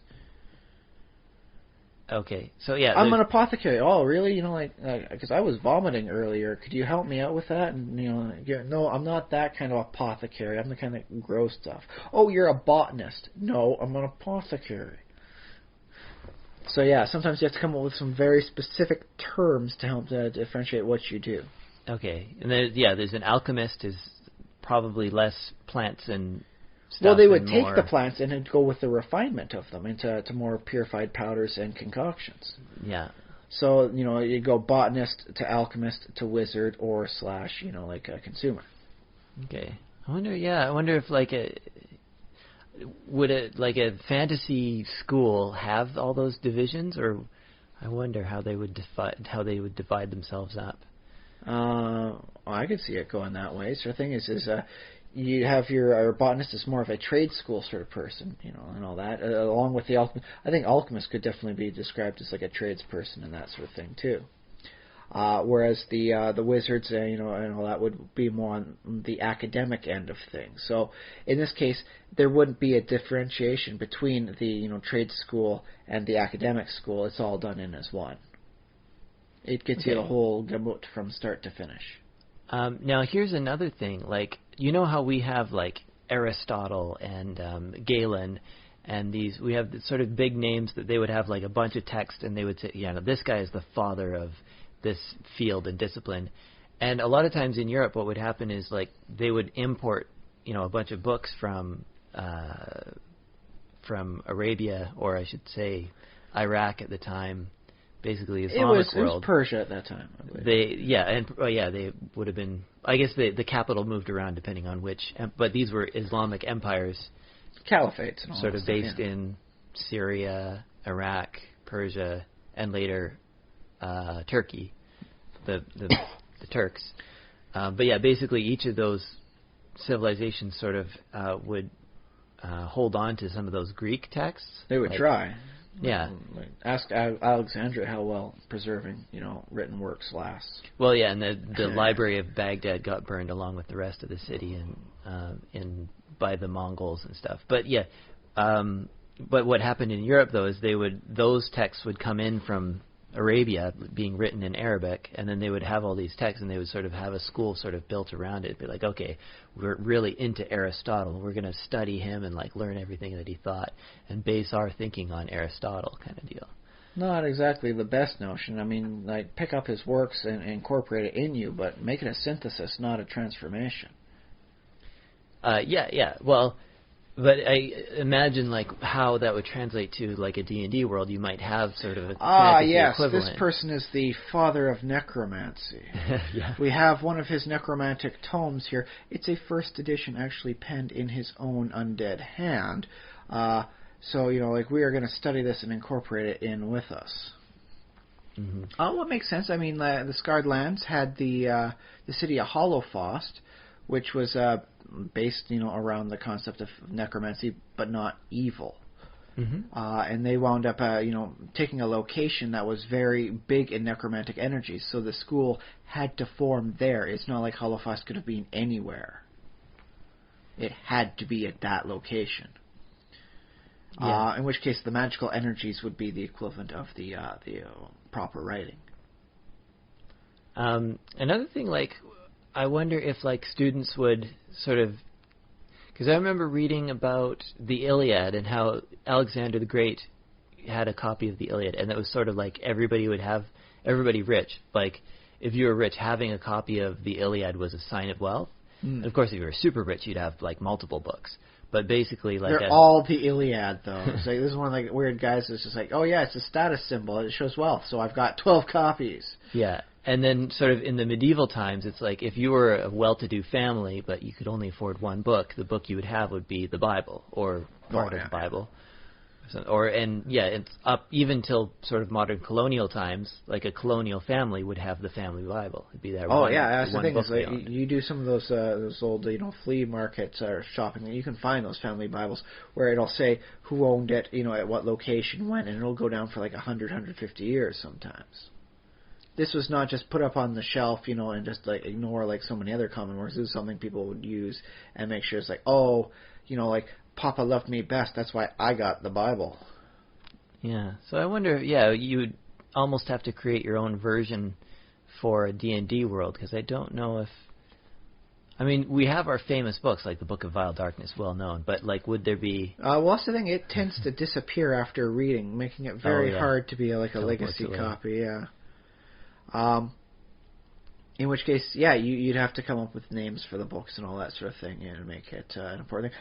Again, one thing that Ravenloft does better than most other campaign settings is actually making like a book, that non-magical book, like a Van Richten guide sort to vampires.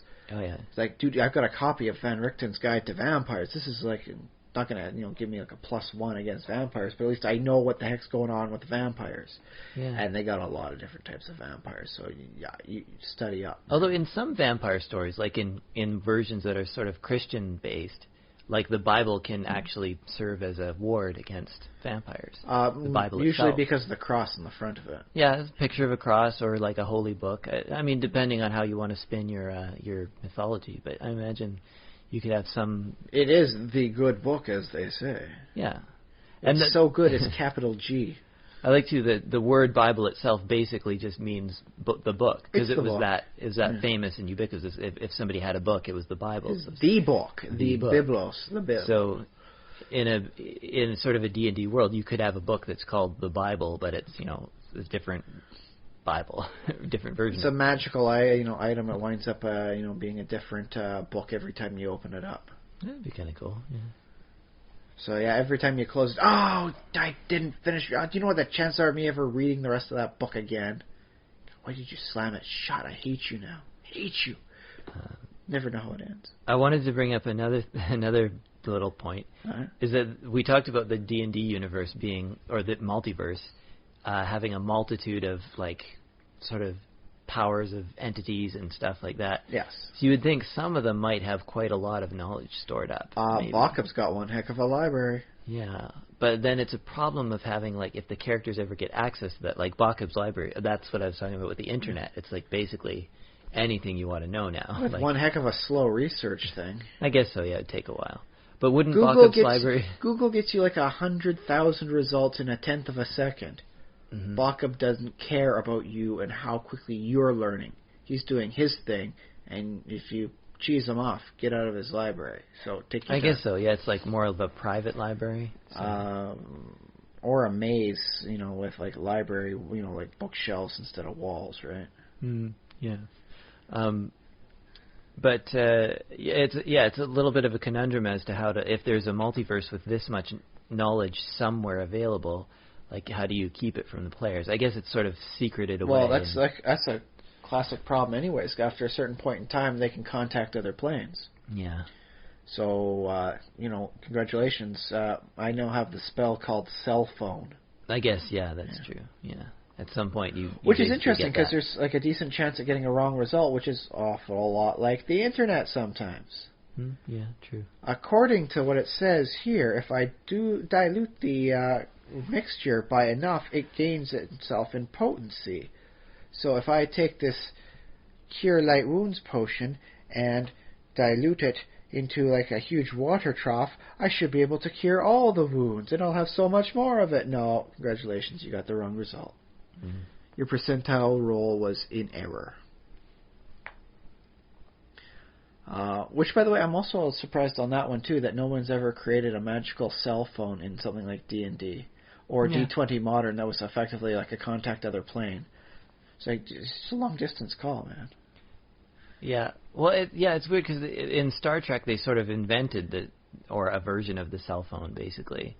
Like it was just a little chest pad thing that they wound up having. Just tap it in the system. And Star Trek was kind of like a space fantasy sci-fi thing, but then because they thought of that before, it's like instead of being a plot breaking device, it was actually a plot enhancing device that appeared in the fiction before it actually appeared in reality. Well, I mean, heck, just the concept of chatting in the long distance, they had to come up with something. Otherwise, okay, we'll write this down, and then just try and wave our arms, and hopefully Scotty can see us, and he'll beam up the thing, and maybe he'll beam down an answer. Though I imagine things like radios did exist, but it's like Uhura sitting at her station, let me dial in the. But it'd be Uhura having to relay everybody's stuff there. It's just my God. She's just one person. She's Uhura, but she's just one Uhura. Yeah, each away team would have a radio man with them, and the radio man could be the guy who gets shot, You know, what you're describing is an awful lot like playing a game of Recon. Yeah. Where you're doing like the premise of Recon was basically role playing in the Vietnam War era.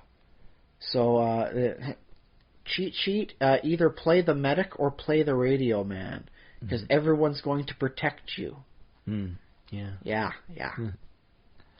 So yeah, what you basically described is just a future version of Recon. Okay. Yeah. Which, admittedly, could probably have helped out Star Trek universe a little bit more, because the concept of sending like the most important people on the ship down every time was a little ridiculous.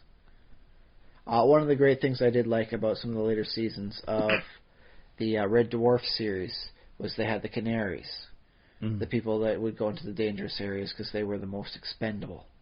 Yeah, I think Star Trek occasionally would have an excuse like, oh, they're very, this is a diplomatic mission and they require, because of their weird culture, they need our strongest person. I do recall one time, they beamed down to a planet that's been having war with its neighboring planet for like 500 years. Normally, nobody can sustain a war that long, and so the whole thing is done in an abstract. It's like, oh no, they've mathematically launched an attack on us, and this has devastated this area, so we need like the people who were in that area to report to the disintegration chamber. And so it explains why you got Kirk and Spock down there, as well as to why they're getting into weird, crazy trouble. They don't want to step into, the disintegration chamber. Yeah. It makes sense. Other times, like, oh, hey, let's go down to this weird, crazy planet. Poison gas, who would have ever known? The Canaries would have known if you had sent them first. Yeah. Would you remember, like, Stargate had more of that, like, they were kind of like Marines? Like, well, yes. That's the idea, is that they're a troop that carries on, like, it's driven around in ships and stuff, but they land, and they're like troops that, go ahead. They are effectively the recon. They are high-ranking, but they do have superiors. Like, who's going to tell Captain Kirk he can't go down?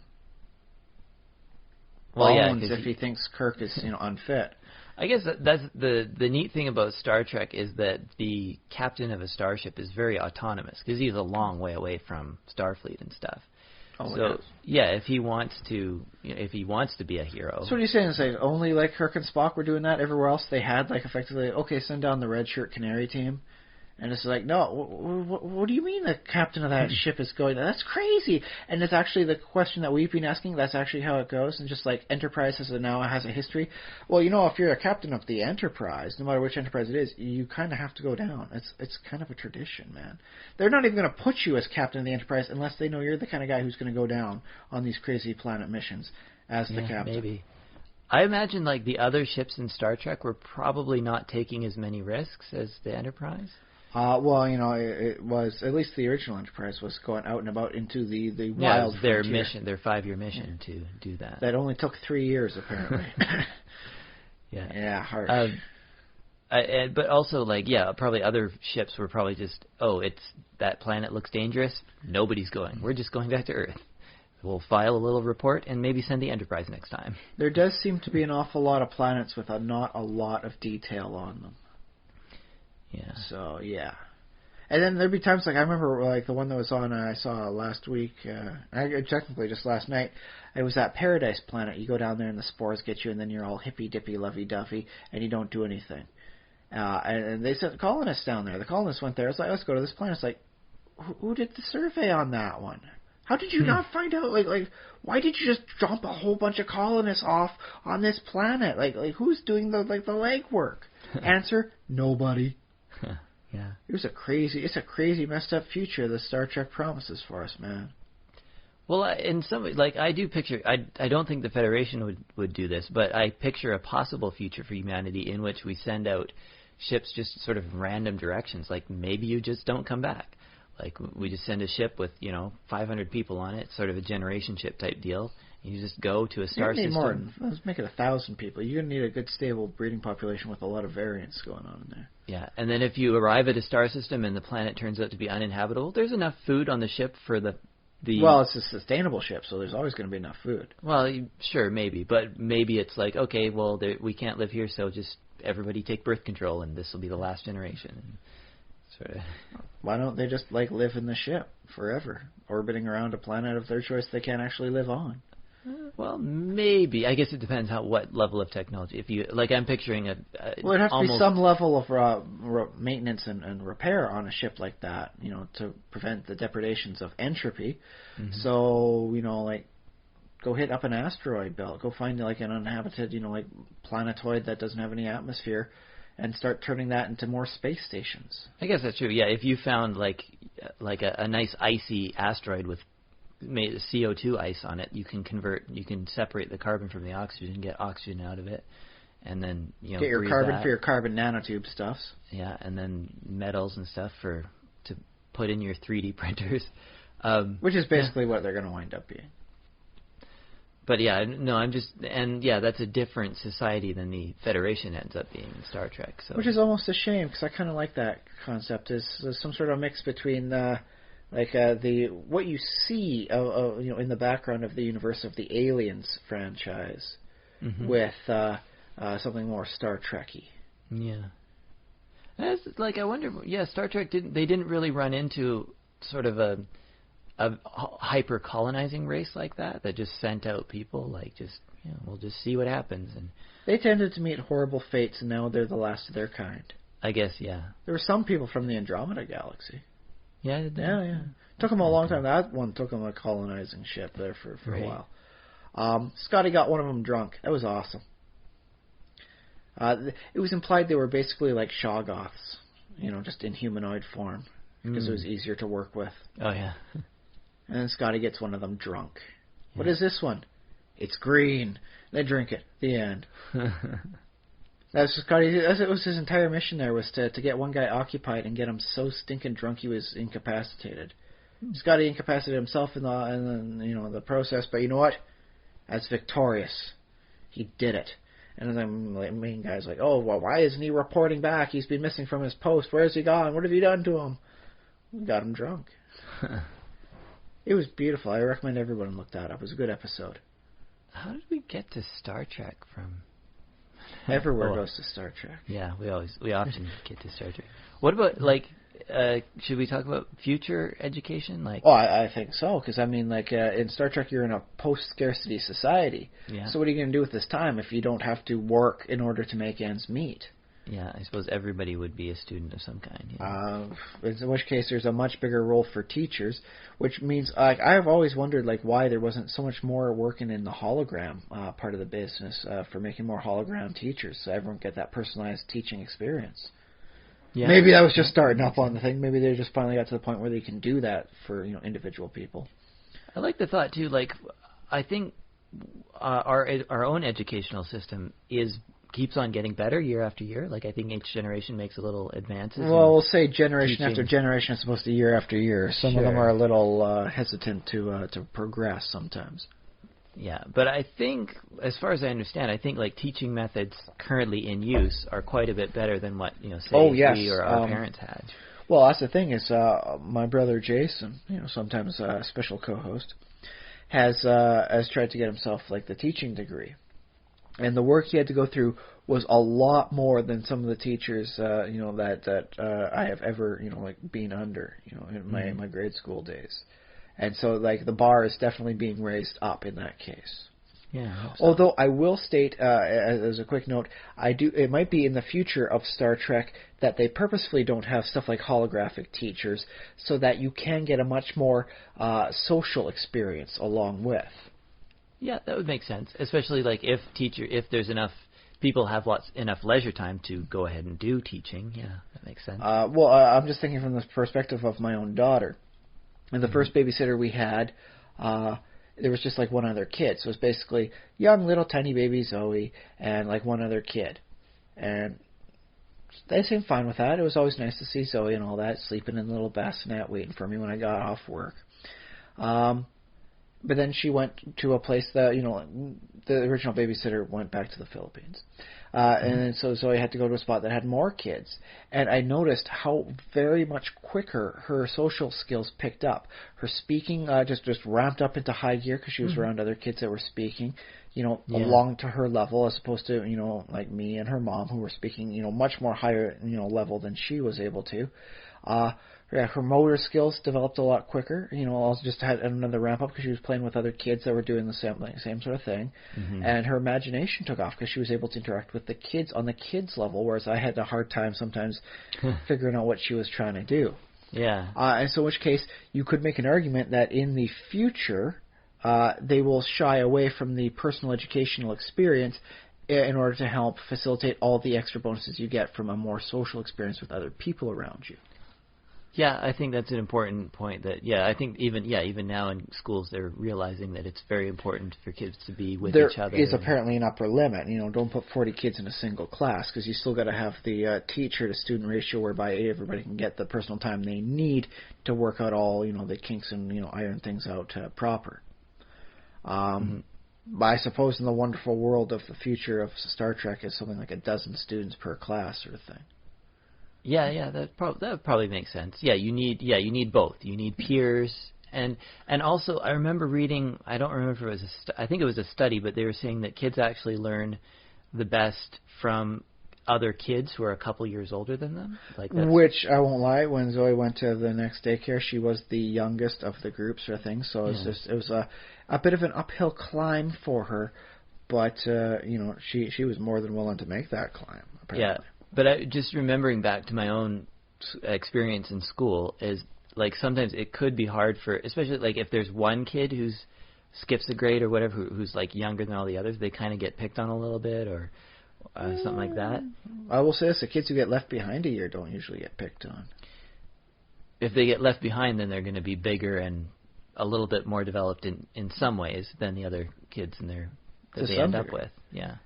Well, maybe it's just because there was such a small population where I grew up.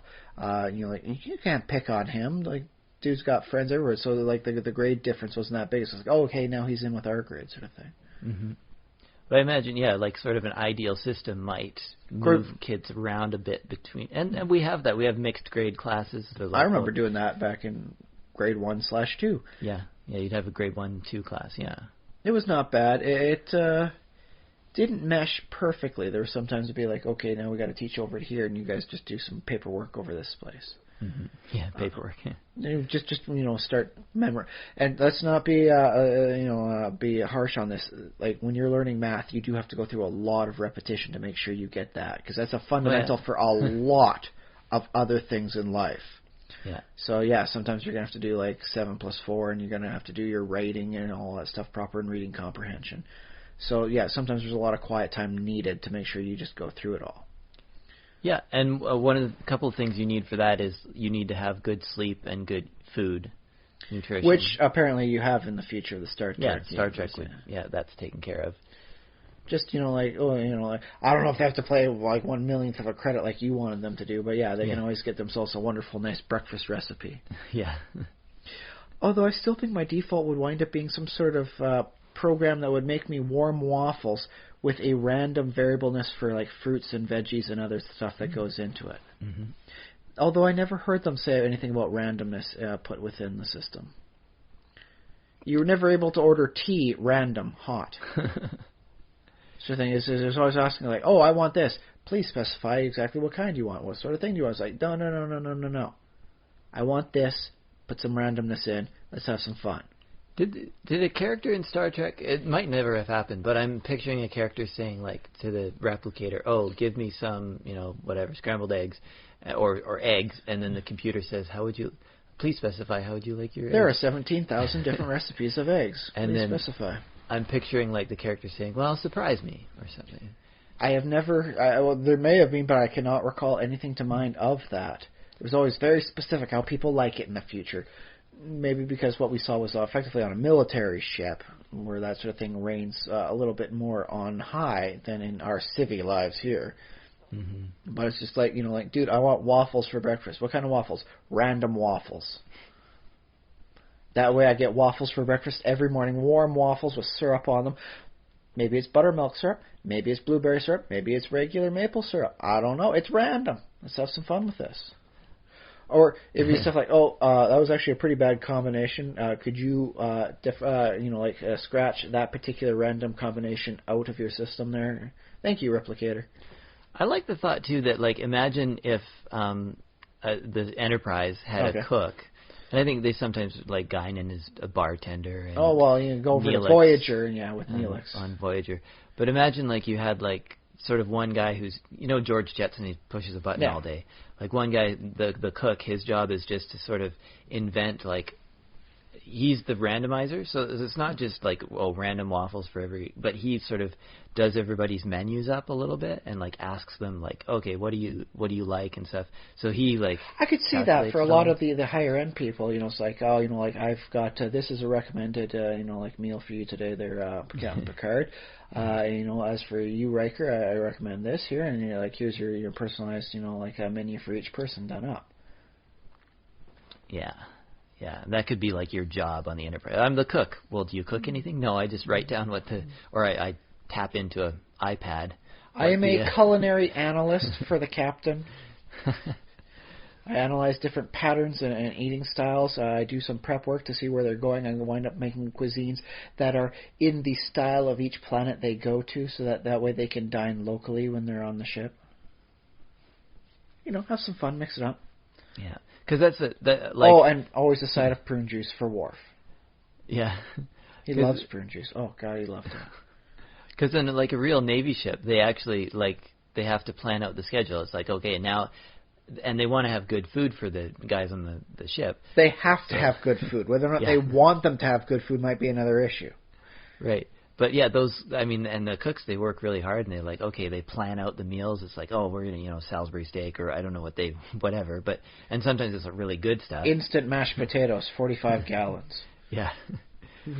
But yeah, sort of like on a modern Canadian or American Navy ship, you actually get some pretty good food, and those guys work pretty hard on making it really, we're going to have a special menu for the, guys on the ship, because they're, stuck on that ship for months at a time. Might as well be able to eat well, nothing else, right?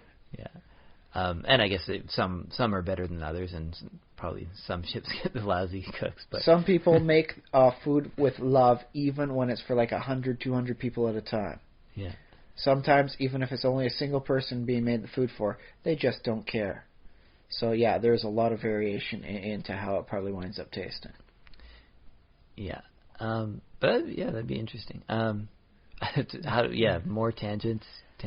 Well, the thing is, you can work it back to the school sort of thing that way, because if these students are going to wind up being like not just I go there for stuff, they're going to go with the more traditional, like I lived there for so many years. Then chances are there's going to wind up being something about like how they're eating, how well they're eating. So like a boarding school. A boarding school would wind up effectively be a part of the standardized fantasy school system. Mm-hmm. So, and it can't just be that, there's like a hot plate or a magical hot plate in every darn room. So you would be better off for each area to have its own chef sort of thing, meals provided. Yeah, in Harry Potter don't they have a common dining? Yeah, they all eat together. A very awesome common dining area. Yeah. Which is a nice area, I think, to show off to, I guess, prospective, students and their family members. Oh, here's our main dining hall. Look up at the ceiling, and it changes to match the weather that we so choose. And floating candles. They just didn't think to try and put any lights in there. Eh? Crazy. Yeah.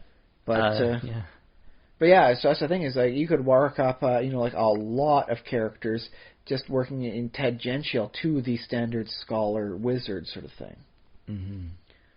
Heck, you could wind up making the wizard the chef. They do some magical work in the kitchen, and like the school's like a martial school, and winds up being that the scholar is a warrior poet who just happens to be like a scholar background with a fighter class.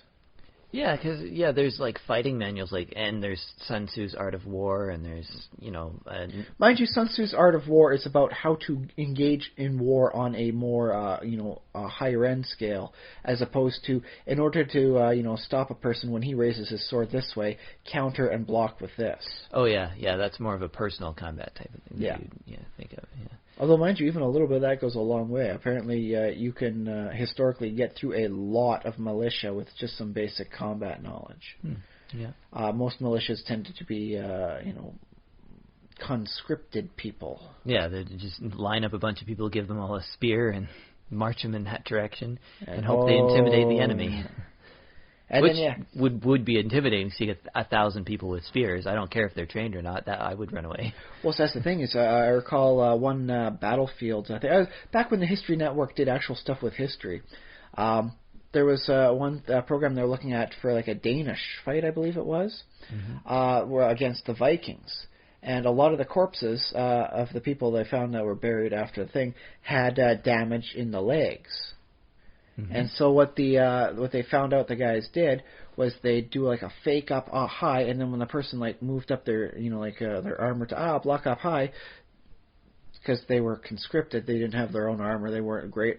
They left their exposed legs completely vulnerable, and then the Vikings just chopped them off down at the legs. Yeah. Congratulations, you may still have a spear, but you cannot stand up, and you are now bleeding to death. I'm going on to the next guy. And so a rather low number of Vikings was able to kill a rather high number of people through a basic, military tactic and, a lack of proper defense of the legs of the opponents. It was horrible, though, long story short. Because, I mean, dude, there's a lot of people that really didn't know how to fight, put in a fighting position, and then died. And then they were all buried together. That's gotta suck if you're like really proud of your army. It's like I gathered up 2,000 guys, and there's only like 50. I mean, sure there's only 50 Vikings. How could I not win? Oh, I guess that's how. But I mean, that is the big thing between the modern military and historical militaries. Is the modern military is people trained for it. I believe the best description for historical stuff was in the movie 300, when they're all meeting up the various forces with the Spartans and all that, and it's like, oh, what are you? Oh, I'm a potter. What do you do? Oh, I do this. What are you? I'm a soldier. Right. Yeah. All the other Greeks were just civilians, basically. Civilians with maybe some knowledge, but that's not who they were as like a way of life. Yeah. By the way, if you haven't seen 300, watch it.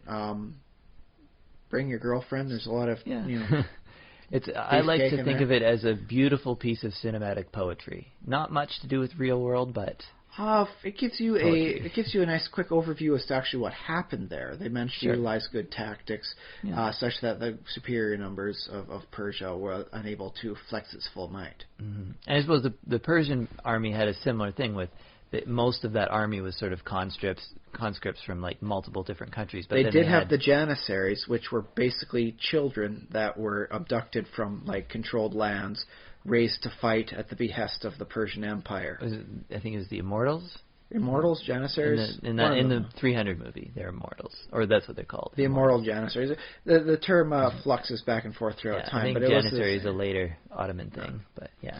But yes, the role is basically the same sort of thing, in which case, they're abducted and raised for war. So they provided a much better complement against the Spartans in that regard. Yeah. Which is almost a shame that it was never, shown besides just like, ooh, scary mask and 2 swords. Ooh. Yeah. And the other thing about the Spartans, too, is they were trained in that very specific formation style. Yes. Which doesn't necessarily apply on every battlefield, but it worked for them. They made sure it worked for them. That's the benefit of tactical intelligence, is you know how to do this, now find a way where this is always the best circumstance for you. Yeah. I mean, that's one of the things that made the Roman legions so good, is they had a couple of good tactics they utilized perfectly every time. And then it's just like, okay, so instead of having this one ace card, we now have 4 aces. Which is the best circumstance to start dropping which ace?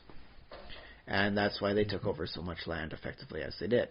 And I think that the Romans, I mean, occasionally they were defeated, but a lot of times it was like Roman army versus Roman army, because they would have like generals vying for power, trying to become the emperor. It wasn't until things got sloppy and then they lost their martial discipline that you got something like a yearly sacking by the Huns. Yeah. So, long story short, it pays to be educated, whether it's martial, magical, or mundane. Yeah, you get that, martial education. That's fun. Well, it keeps you alive on the battlefield, and given how long it takes to train a good, proper soldier, it's worth its time to get that extra training in. C'est la vie. But I believe we have gone distinctly over our standard 90-minute attempt. Indeed. That said, I don't think it was a waste. I think it was some very interesting educational topics as to how it winds up all benefiting out. Educational topics, I like it. So yeah, well, what's your final verdict there, Josh? Final verdict on the thing? On the concept of education within the fantasy realms.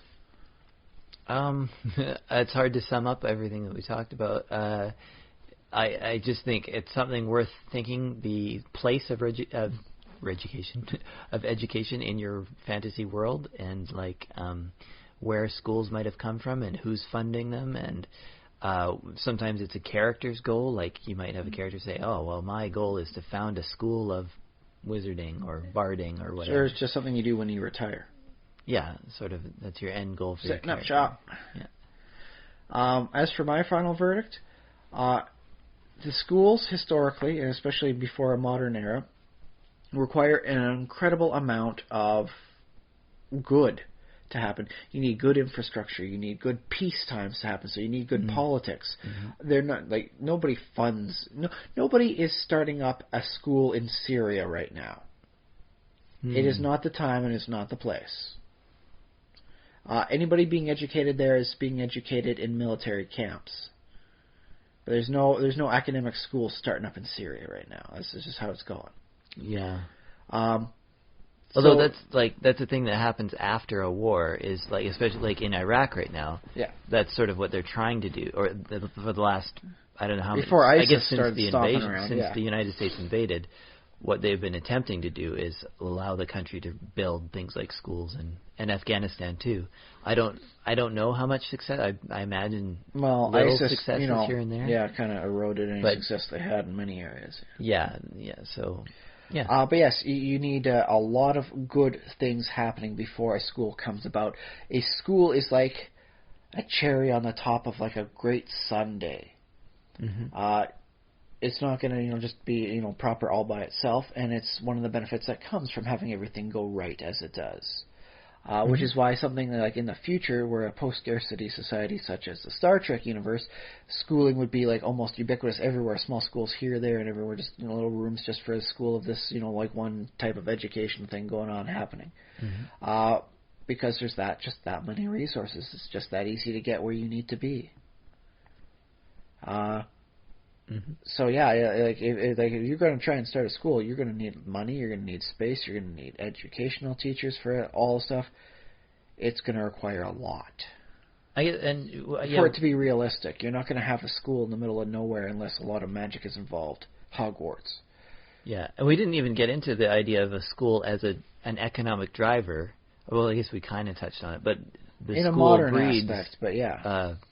And I think probably why we have things like Enlightenment and Renaissance and various movements of knowledge. It's all about that knowledge influx and students learning and people. That's all education driven. So then the trick to getting out of this stalled economy we've been in for a very long time now would be more education. That would be my answer to it. I don't know if I'm right about that, but that's my gut feeling. Not more of the standard paper mill, or diploma mills, education, but more quality education. Probably, yeah. I mean, it helps that we have the internet now. We have a lot of initiatives, like if information is freer than it's ever been. Oh, so yes. There was some news I remember seeing. Somebody took, like, basically all the printed paper, like, for all the various stuff, for, like, scientific stuff, and they've put it all out for free against the wishes of the publishers. And, like, they've gotten an court order within the last year to shut it down, but they're protesting it based on, like, human rights violations. That everybody has the right to the scientific progress and art and stuff of the land. Yeah. And thus, putting it behind a paywall is actually an illegal business model. Well, it could be in the future seen that way. And a lot of people do believe very strongly that information should be free. It's going to be very interesting to see how that falls out there on that one. What was the name of the guy, not Edward Snowden, but the other guy? Manning? Not Bradley Manning. There was a guy recently, he actually killed himself. And he was instrumental. He helped create Reddit. I can't remember the name of the guy now. Jonathan read it. But he tried to do something like that. Like he took a bunch of journals from MIT. It wasn't Wozniak, was it? Because I know he's big on the information people. I mean, not Wozniak. Oh, good.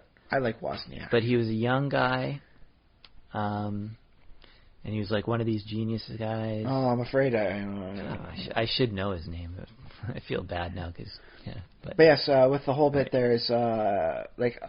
In this day and age, a lot of the larger universities and colleges still can't afford all the money that the people are asking for access to these scientific journals and papers. Mm-hmm.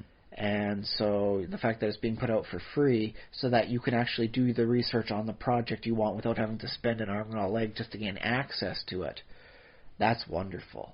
That's something like the ancients, like...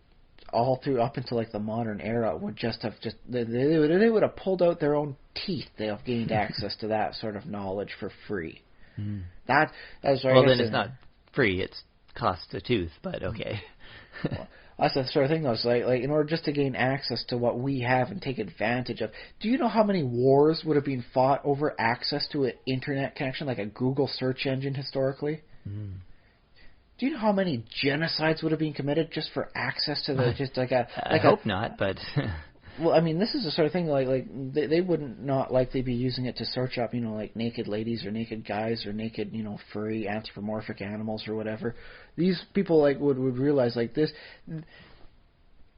Google, I think, is perhaps maybe the worst named engine of all. Given this popularity and what it does for you, it really should have been called the Oracle. Okay, I think Oracle is a company, isn't it, that owns like Java or something? I don't know, maybe, but when you think about all that it does for you, it is much more better results than the Oracle of Delphi, and it gets you the answers you're looking for. You come to the Oracle for answers, and the Oracle will give you answers.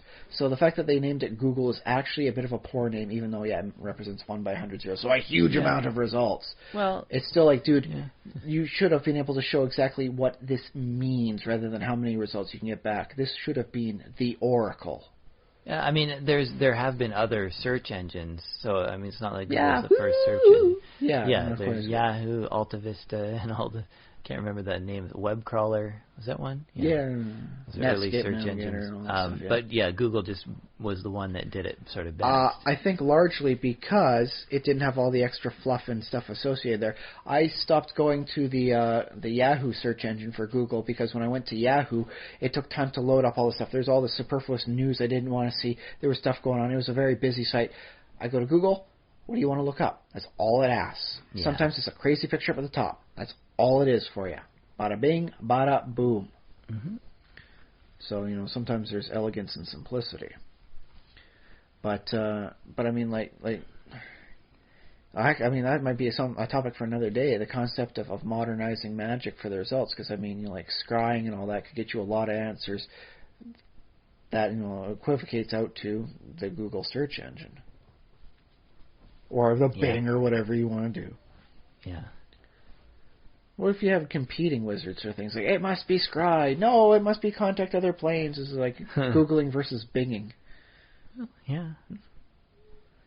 All right. But yes, how can people get a hold of us there quickly, Josh? Oh, quickly. Gmail.com.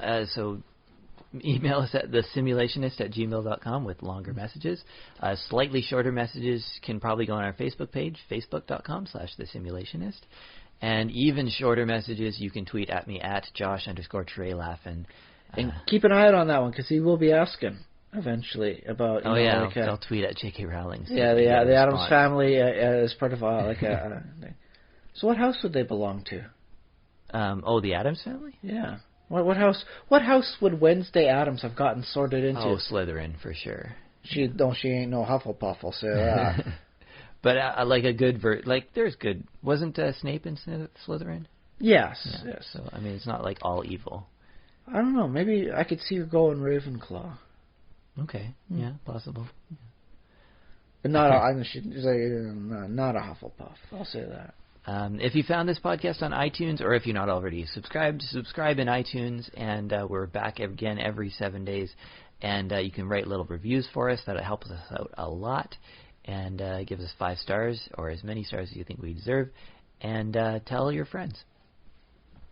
in real life. Tell the guy at the gaming store, hey, there's this podcast. So, interesting. They were bringing up an idea about the Addams family and Hogwarts. Think about it, and the more you think, the more in tune it gets. It's like, yeah, it makes sense, man. Yeah, and I think that's about it. Yeah. So, thanks for listening once again. You'll be hearing from us in 7 more days. I've been Josh Trelawney. I've been Ryan Kirkby. Send money.